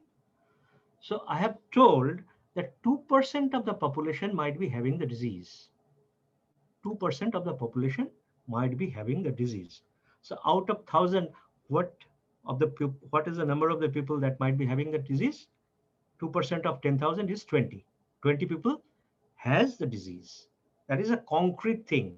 And the device is pretty accurate. It tells that out of 20, really out of 20 people is having the disease. Now the second part. Second part is that how many people are left who doesn't have the disease? 1,000 minus 20, it is 980 people that doesn't have the disease. Now the catch comes. There are cases of false positive things. Out of that, out of 980 people, 90% will be given negative test result and 10% will be given false positives. Even if they don't have the disease, they will be told that you are having the disease. So how many people of this sort of things who will be told that you are having the disease, but they really don't have? 10% of those 980 peoples? Simple. So 98 people will have false positive results. So out of 1,000 people population, out of 1,000 population, how many people will really given positive results for those diseases? Whether it is false positive or correct, we are not concerned. The device is telling that 20 plus 98 people, 98s are false positive and 20 are really positive. So 118 people will be tested positive of having those particular disease. But in actuality, in actual sense, really 20% people is having this particular disease. So what is the probability in this particular scenario? What is the probability? Out of 20, 118 is given as the total case. So probability is 20 by 118 into 100. 20 by 118 into 100. This transpires into 17%. Now think of it. Just think of it. What is the point of going to the doctor? What the visit has given you? You have visited the doctor, you have been tested positive. What this particular thing has given you? It has changed your belief that you have the disease from 99% to 17%, because the device has given you that you have been tested positive, so there is a chance that you might be having the disease. So in previous case, you have 99% belief that you are having the disease, but after the conclusion, now you are seeing really the disease percentage is not that high, 99%. Now it has come down to 17%, right?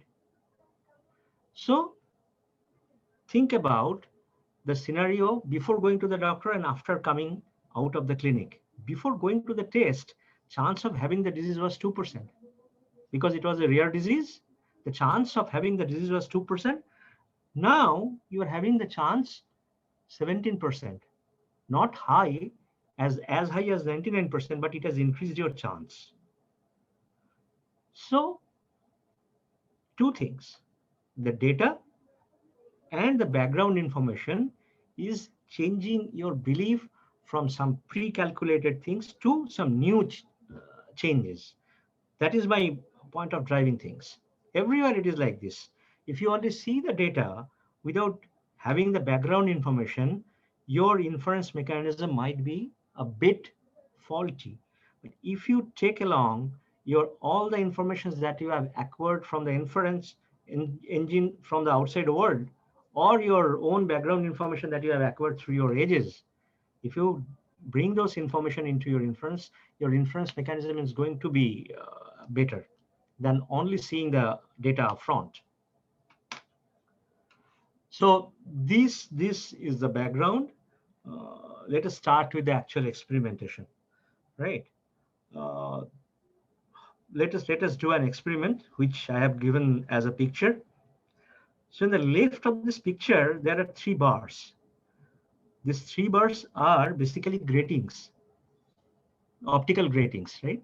Optical gratings are those sort of things where glass windows are edged with markers, and those markers gives the interference patterns on a screen or something like that. So there are 3 things: top, middle, and low. In the lowest portion, the gratings are very distinguishable, right?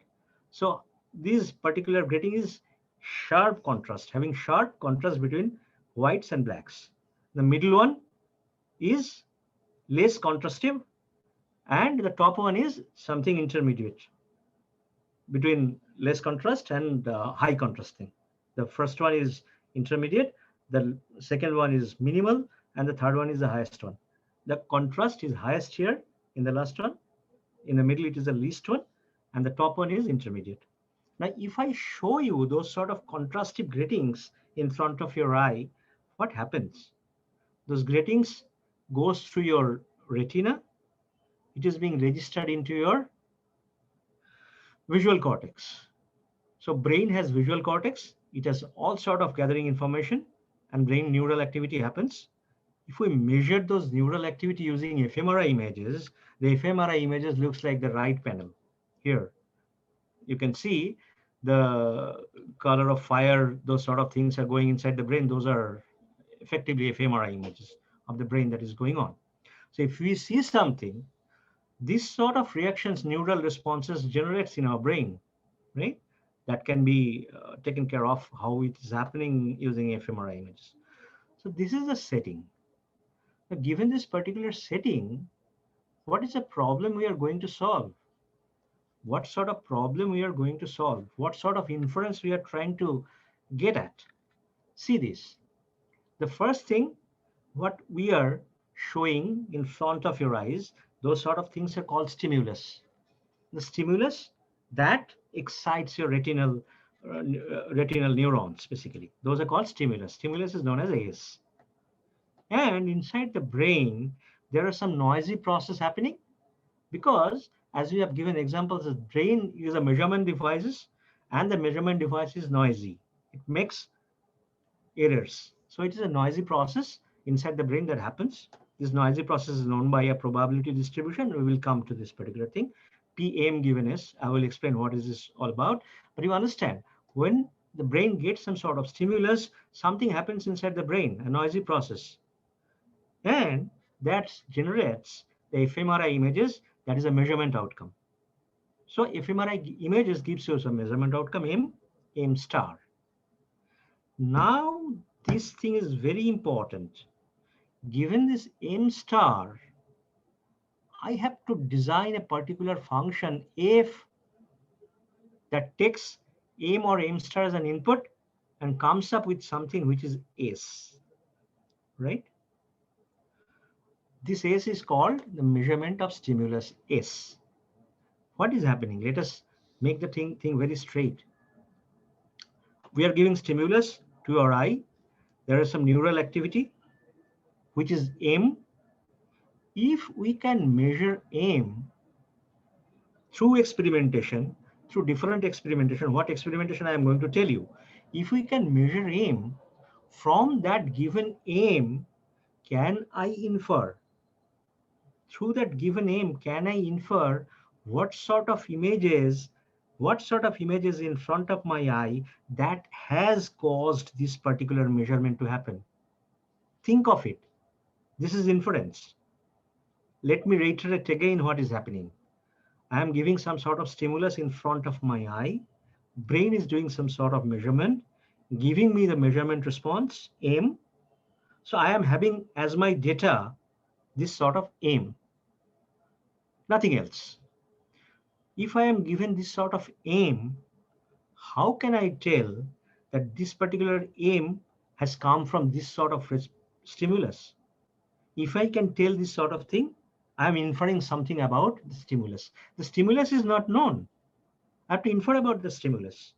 Otherwise, there is no point of making sort of experimentation or something like this. So how to do that? Given M, I have to come up with something which is the stimulus. S is equal to Fm. So I have to design a particular function F whose input will be M and the function's output will be S. What is that?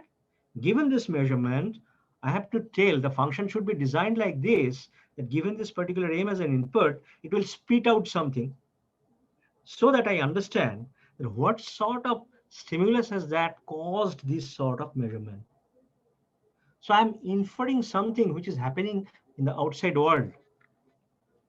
The stimulus is happening outside in the outside world. I am seeing that particular thing. It is happening in front of me.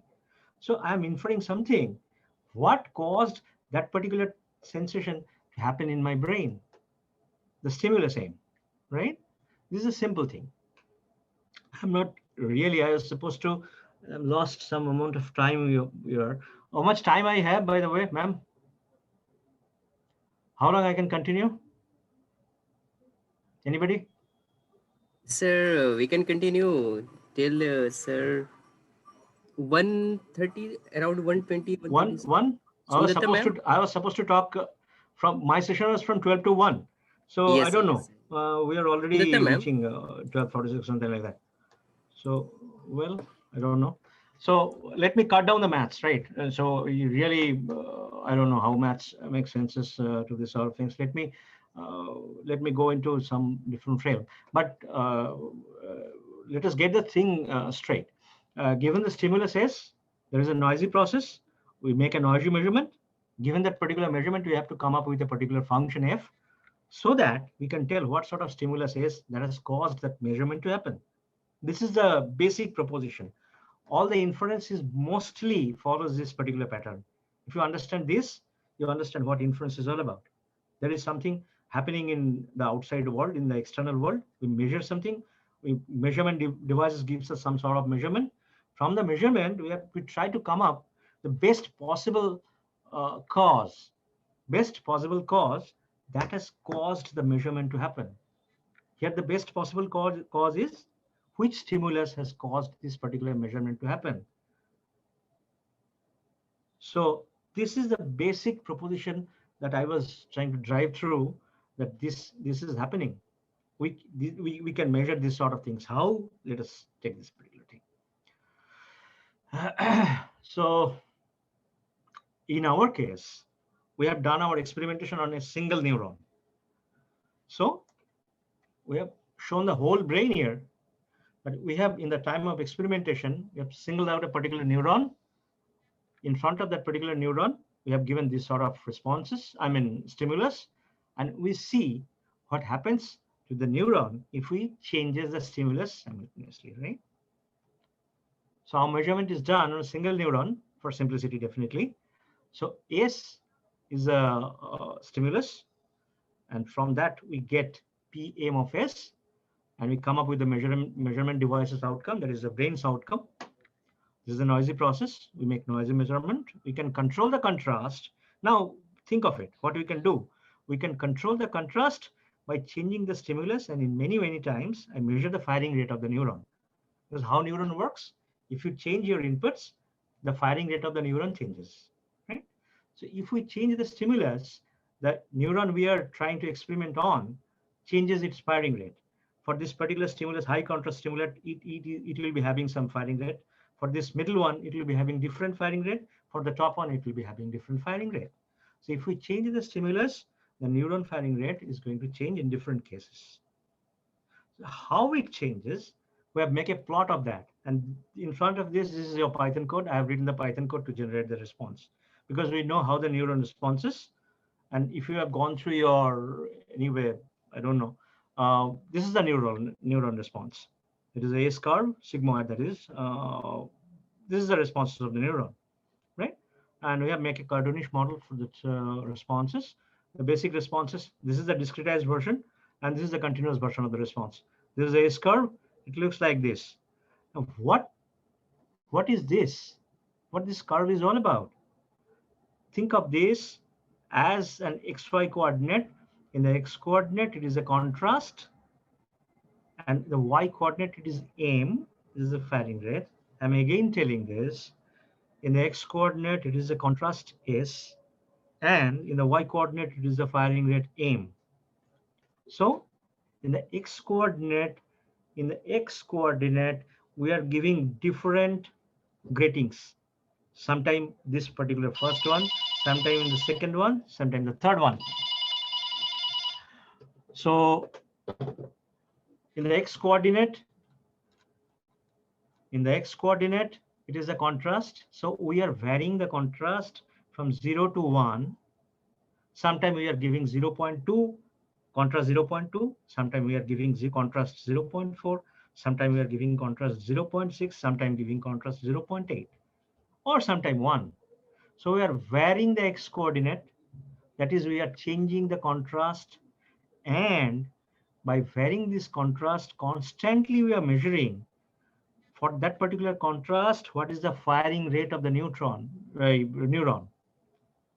We are constantly measuring the firing rate of the neuron, right? So for a given contrast, we are measuring different X's. For a given response contrast 0.4, we are measuring different firing rate of the neuron. For 0.6, we are measuring firing rate of the neuron.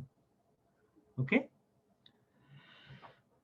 Now you can tell, the question arises, for a particular contrast 0.4, why neuron is not firing at a constant rate, say between 35 firing per second FPS? Why it is not 35? Why it is ranging from almost 40 to 30, this particular range? Because neuron is supposed to be firing in a constant rate for a particular contrast. It is not. It is not, because it has measurement errors, and the measurement error is Gaussian. It is infested by white noise, by the way. So for a particular contrast, you will get around some values around 35, but not exactly 35. It might be 37, it might be 32, it might be 39, something like that. There is a variance. There is a variance around the fixed point 35. The neuronal firing response varies for a given contrast, because it is not exact all the time. It varies. In a sense, it is Gaussian type white noise that is varying with the measurement. Now let us think about the bits and pieces of this diagram, right? First, you have to understand what is conditional probability. Pm given S. So this is probabilistic calculation. Probability P of M given, the vertical line is the symbol of given. What is given? Given is the stimulus. So Pm given S is a distribution of measurement given a particular stimulus. We have seen Pm given S in our inference mechanism. This is noisy process. This noisy process is symbolized as probability of measurement given S. At that particular point of time, I have not told that. Now I am telling this. So this is conditional probability. It is written as Pm given S. S is given. Now what it implies? Let us go back to the diagram again. This is the diagram in front of you. Now think of it that S is given, contrast is given. Let us take that. The contrast is 0.4. The contrast is given in the x-axis. It is 0.4. So the contrast is given. It is fixed. S is given. Now, in our case, S is 0.4. We cannot change this. This particular line is drawn. For this particular line, what is the distribution of M? Because I have told you the Pm given S is a probability distribution of M, probability distribution of measurement given S. What is that? On 0.4, we have drawn this particular line. On this particular line, S is fixed. Now see the blue dots. You can see the blue dots. Blue dots are different measurement outcomes. Sometime here, sometime here, sometime here, sometime here, sometime here, sometime here, sometime here. All these things are possible measurement outcomes for a given S. Now, if you have this particular data points, you can draw the histogram, and from that particular histogram, you can come up with the distribution of the data, right? So it might look like this. The distribution at the right, given in blue bell curve. The right side distribution given in blue bell curve is the distribution of M given S. For a particular S, what is the distribution of the measurement? In your diagram that you are seeing, the right-hand blue curves, right-hand side blue curves are the distribution of M for different ASs, right? For this S, which lies between 0.0 to 0.2, the leftmost vertical line, it culminates into different distribution of M, which is not the same as the before. So for different contrast, different distribution of M appears. Sometime this one, sometime this one, sometime another one. So this is called the conditional probability distribution Pm of S, right? Now the most important thing, we know that how Pm of S looks like. Now, the second part of the inference is the likelihood. Likelihood is termed here as L. This is a function of stimulus given M. Think of it. Now I am turning the table on different side. I am seeing the same curve. I am seeing the same curve, same thing, but now I am seeing this particular curve from the horizontal perspective. Previously, I was seeing from the vertical perspective. I have drawn vertical lines. I have seen the distribution which has appeared to the right side of the data. Now I'm trying to see the same diagram from the horizontal perspective, right? Now, suppose I am fixing the horizontal line at 58, between 50 and 60. This 58. So 58 is the firing rate of neuron, 58 firing per second. So I'm fixing M. Now I am fixing M, right? Now this time what I am going to get? I will get a distribution over S. That is the yellow dots. I have fixed this particular horizontal line. I am getting the yellow dots. So these are my data points now. So if I draw the histogram and corresponding distribution of the data, I shall get this, the top bell curve, not the rightmost one, but the top one. The top bell curve I am getting at this particular point of time. And as we have inferred, for different contrast, it culminated into different measuring distributions. Here also, the same thing happens. For different measurement outcomes, for different horizontal lines, the distribution of phase, the likelihood of phase changes. Sometimes it is the rightmost bell curve on the top, sometimes it is the middle one, and sometimes the leftmost. For different firing rates, we must be having different likelihood, which is a particular function of phase. And we are not shifting our attention. This curve has not changed. This particular XY coordinate has not changed. It is always S versus M. That is contrast versus measurement. Contrast versus measurement. But we are seeing two different perspectives when we try to analyze this curve from two different angles, two different directions. From when we see the vertical lines, we see through the vertical lines, we get the distribution of measurement given S. If we look at through the horizontal lines, we get the likelihood function LS given some measurement, right? Now, this is the most important function which causes the inference to happen. This is the most important function. Likelihood function is the most important function which causes the inference to happen. Why? Now I know that my device, my brain has produced this sort of measurement, M, and this particular function L associates that particular M with S. Think of it. The brain has produced M, and this likelihood function is such that for that particular M, what S that might have caused that measurement to happen? This is the relating function. So either brain or a person who is doing the inference need to access the likelihood function. If you are having the likelihood function, you can infer that what has caused that sort of measurement to happen, right? And for a given S and M, if you fix S and M, then LS given M and the probability of M given S are same thing, same. So, well, I'm not going through the details, already crossed the limit. Now, well, I have told about the likelihood and the conditional probability in this perspective, right?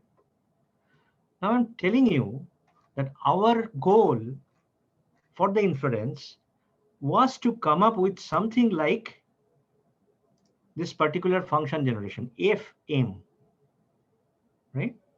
We have to design the particular function F so well that given the measurement, I can come up with something which is a stimulus that has caused this particular M to happen. Now, as I have told the likelihood, don't you see the similarity of F with the likelihood function?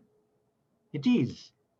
The likelihood is designed in such a way that given M, I can come up with the distribution of S, right? Think of it.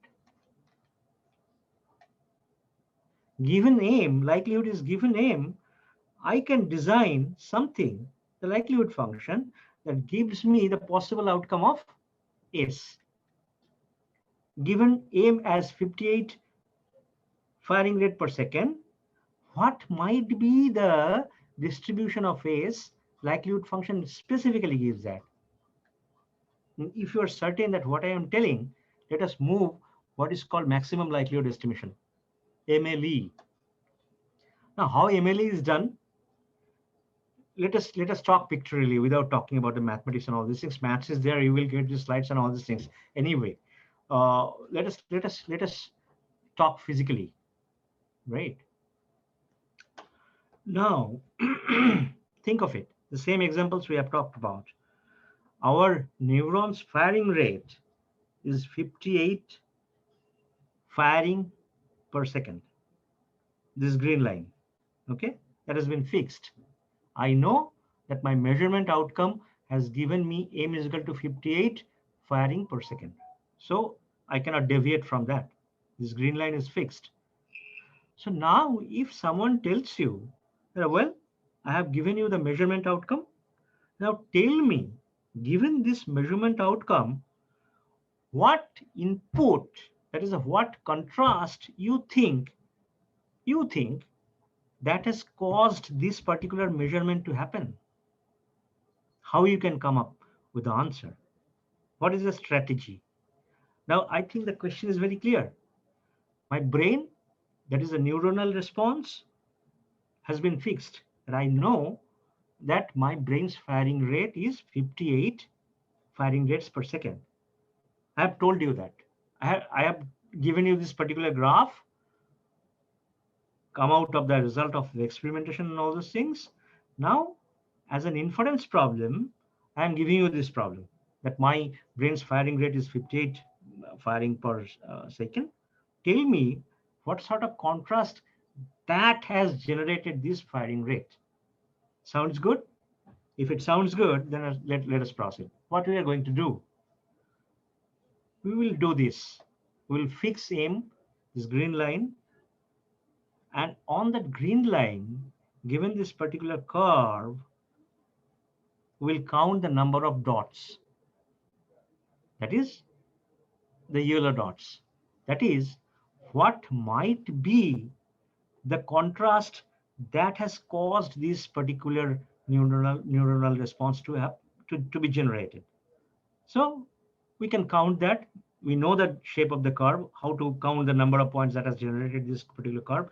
The mathematical expression is there in front of you. RS is the curve, basically. This is the mathematical expression.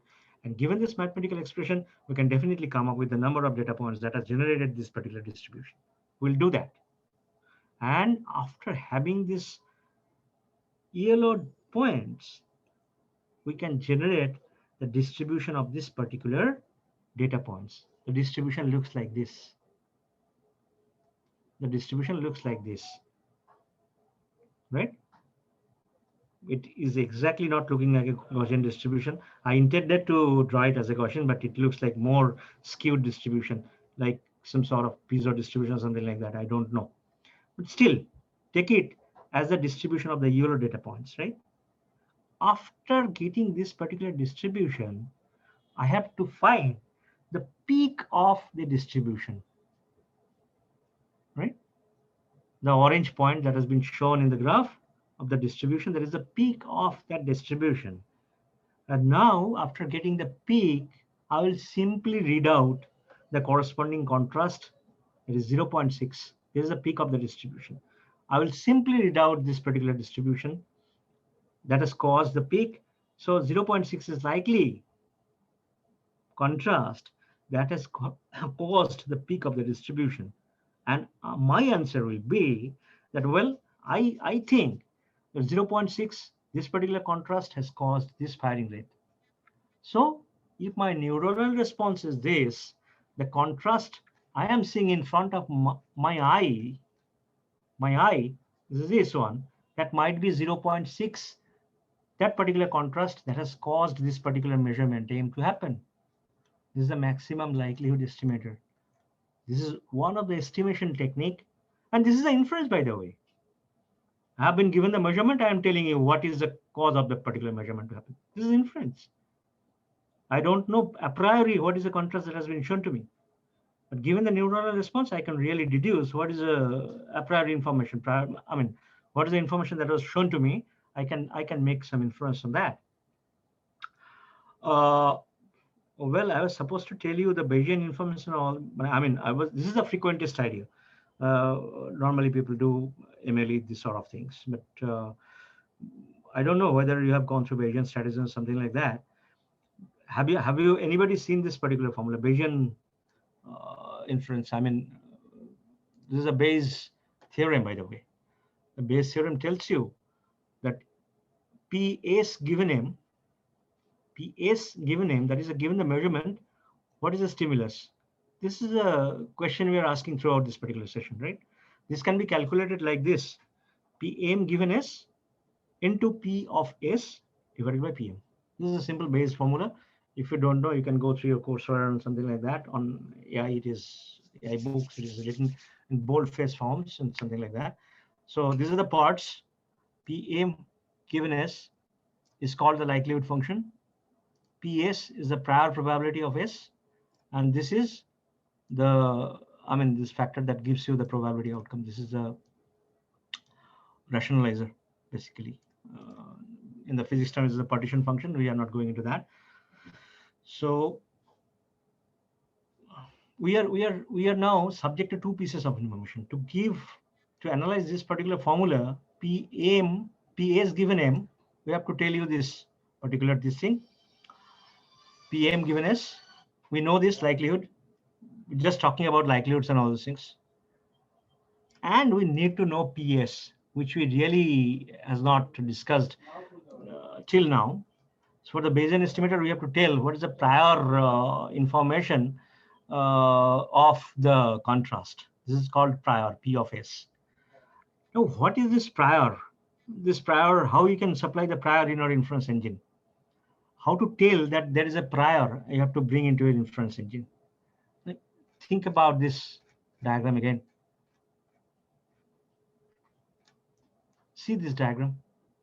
This diagram, if I tell you, just see whether it makes any sense, that the contrast is something which is distributed in a Gaussian fashion. Why? It is peak in the middle and dies down at the tails. So Gaussian distribution really is like that. Gaussian distribution, well, this is Gaussian. This is a Gaussian distribution, right? So contrast is highest in the middle and it diminishes as we go from the top to left or right. Exactly, this is a scenario at the time of the contrast. See this? The contrast is peak in the middle, it dies down at the lobes, the side lobes. So if we corroborate that sort of information to you, we are supplying the background information, that is the prior information PS. What we are telling? That the distribution of the contrast is Gaussian in nature. This is the extra piece of information that I am supplying to you. This is my prior information. I have acquired this particular information through my experiences, either design experiences or I have experienced throughout my life and all these things. Anyway, PM given S is known. PM given S is previously discussed likelihood function. This, I've talked about this sort of things for so long. So that is known to me. If I corroborate that particular information with another piece of information, PS, which is the prior information, now my inference about my observation changes a bit.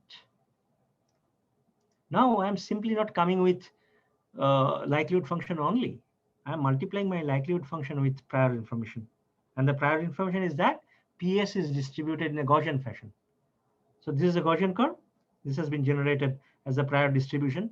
This is the Python code, by the way. If you understand Python, you can see that this is the Python code that I have written for the prior distribution generation and all these things, right? This is the prior distribution, PS.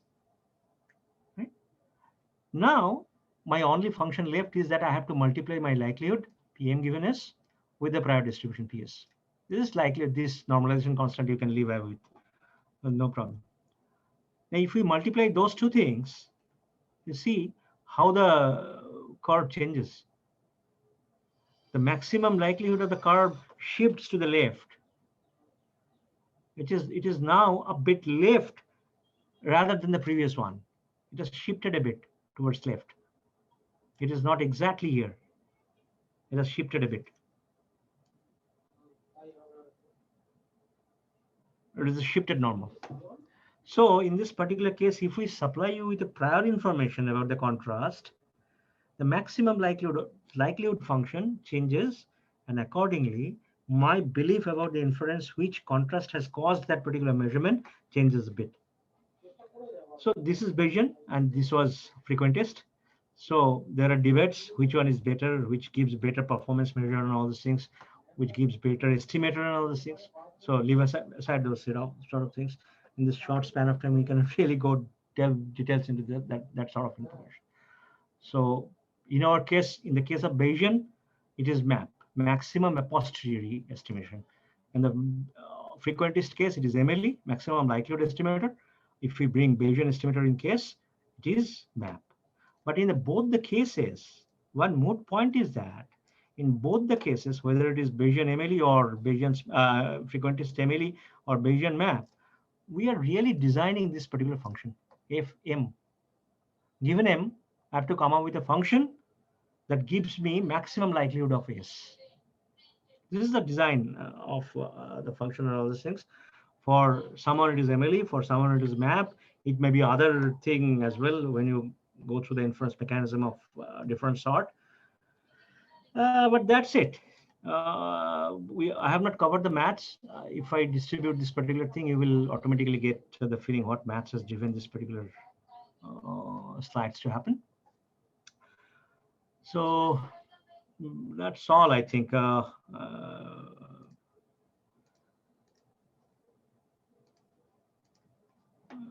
Well, any question? Some questions I'm facing here. Participants, you can post your Sir, question my in the question is, chat what are the box or fundamental in the things for question making answer any section. robot? This thing, the actual stimulus S and the estimated stimulus A star, which is FM. FM is A star. FM is A star, because whatever accurate function you measure F, you cannot reach the actual S. You are always coming up with some probabilistic estimation that if the function is very good, very, very good, best, you approaches towards S, but never reaches. A star tries to approach S in limiting case. So FM gives A star. Correct. Very good. But our goal should be to make 2 as close as possible, right? Very good. Yes. Probir Mandal, sir, what are the yellow dots signify in the images in the line number 23? Okay. Line number 23. Okay. Oh, okay. That was I was just telling line number 23 is, this is the inference. Now, this curve I know, the signal response of that particular neuron. This I have generated from my experimental data and all those things. Now I am telling you that at some point of time, I am seeing that my neuronal response rate is 58 firing rate per second. 58. See, it is between 50 and 60. This green line, 58 exactly. Now I am telling you that infer what might be the contrast that has caused this particular firing rate to happen. This is the exact inferential question I'm asking to you. To do that, what I'm going to do, that I will charter along this green line. I will charter along this particular graph that I have generated from the experiments, and I will count how many dots are there on this particular line. Those are the yellow dots. You have asked Probir Mandal, sir, what are the yellow dots signify in the images in the line number 23? These yellow dots are the counts. What sort of count? This tells you that I think these are the data points regarding S contrast that I think might have caused this particular neuronal response to happen. All these things are possible. All these things are possible, but some data points are more possible than the others. That's why it has generated into a distribution, a peaked distribution. So definitely from your I calculation and all these things, ballparking figure, you can see that this S has much more probability of generating this sort of neuronal response. So I have to tell an exact number. That's why I am calculating the maximum likelihood. The maximum data points, the maximal of this particular curve is a single point. So that particular single point, I just make the readout of the contrast. So those are the points, yellow data points that tells you that story of the stimulus. Any other question?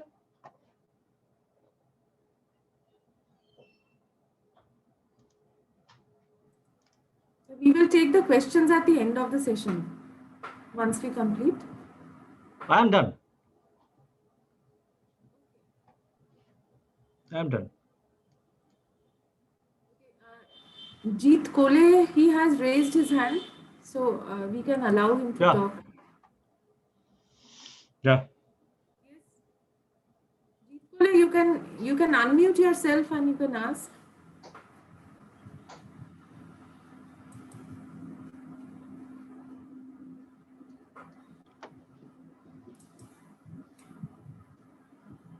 Jeet Kole, please unmute your mic and please ask the question. Jeet Kole.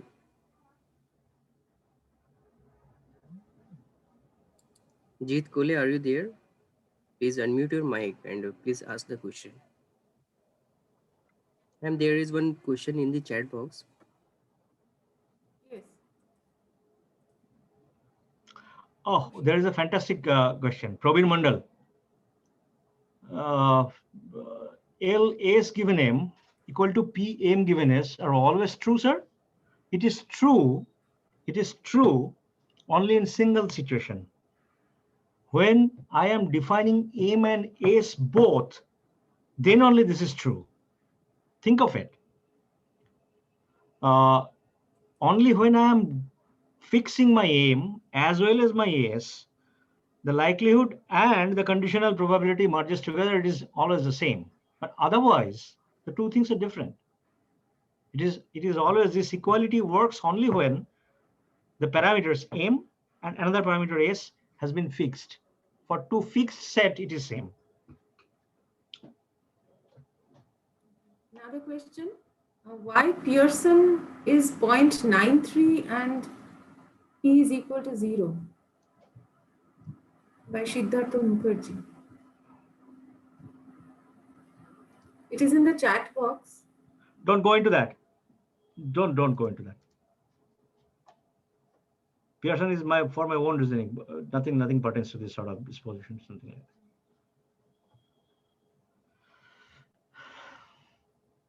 Pearson comes into the stability of the estimator, by the way. It is different perspective. I have not talked about the stability of the estimator that we have discussed, either Emily or Matt. Anyone else? You may raise your hand.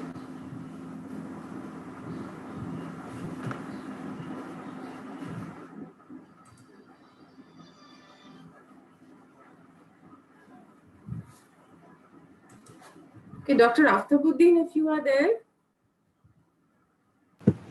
Yeah, I am here.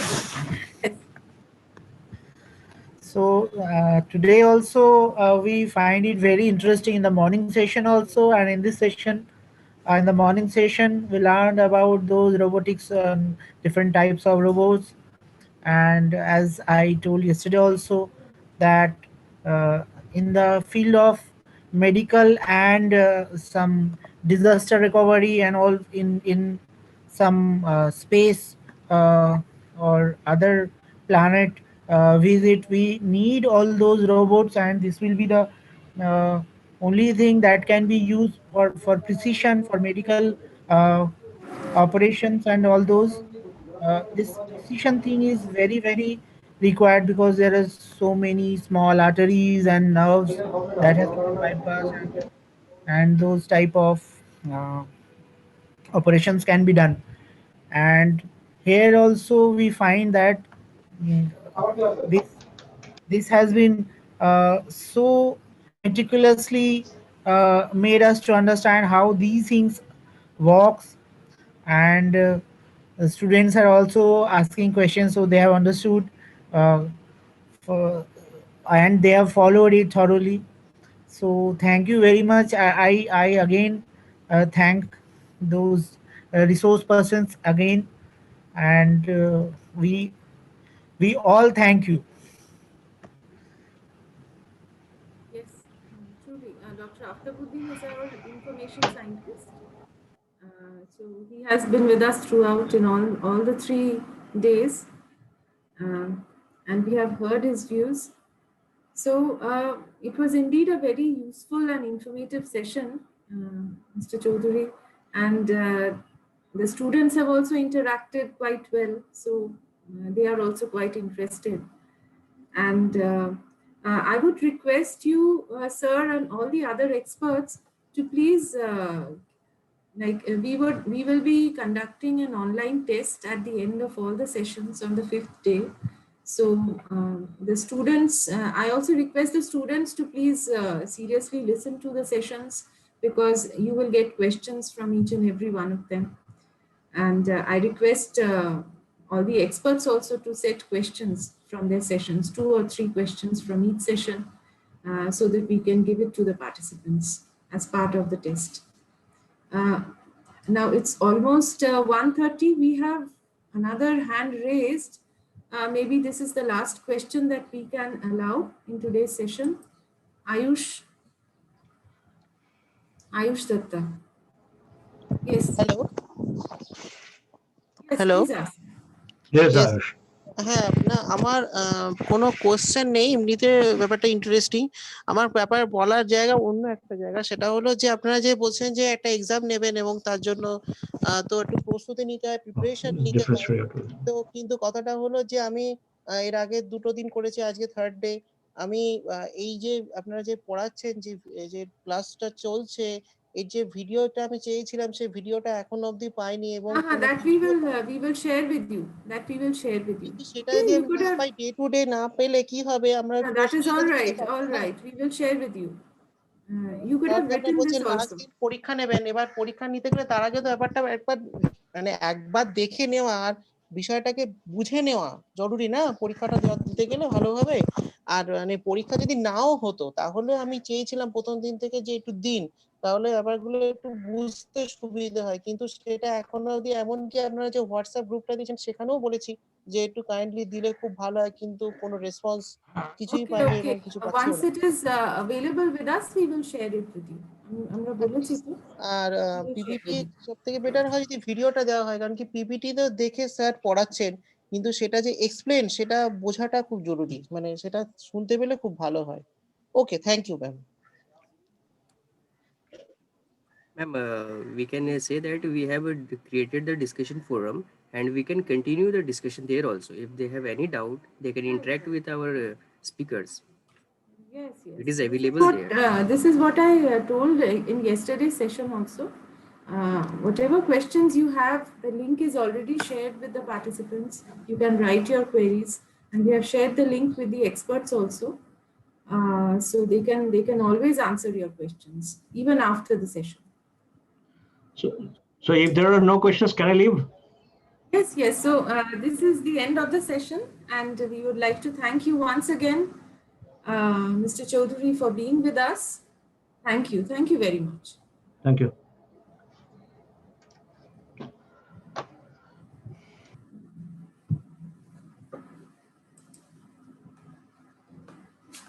Okay, so we will close today's session, and we will meet tomorrow again at 11 a.m. And I would request the participants also to ask technical questions and not questions like these that were just asked. You can always write instead of like coming to the platform and asking questions like this.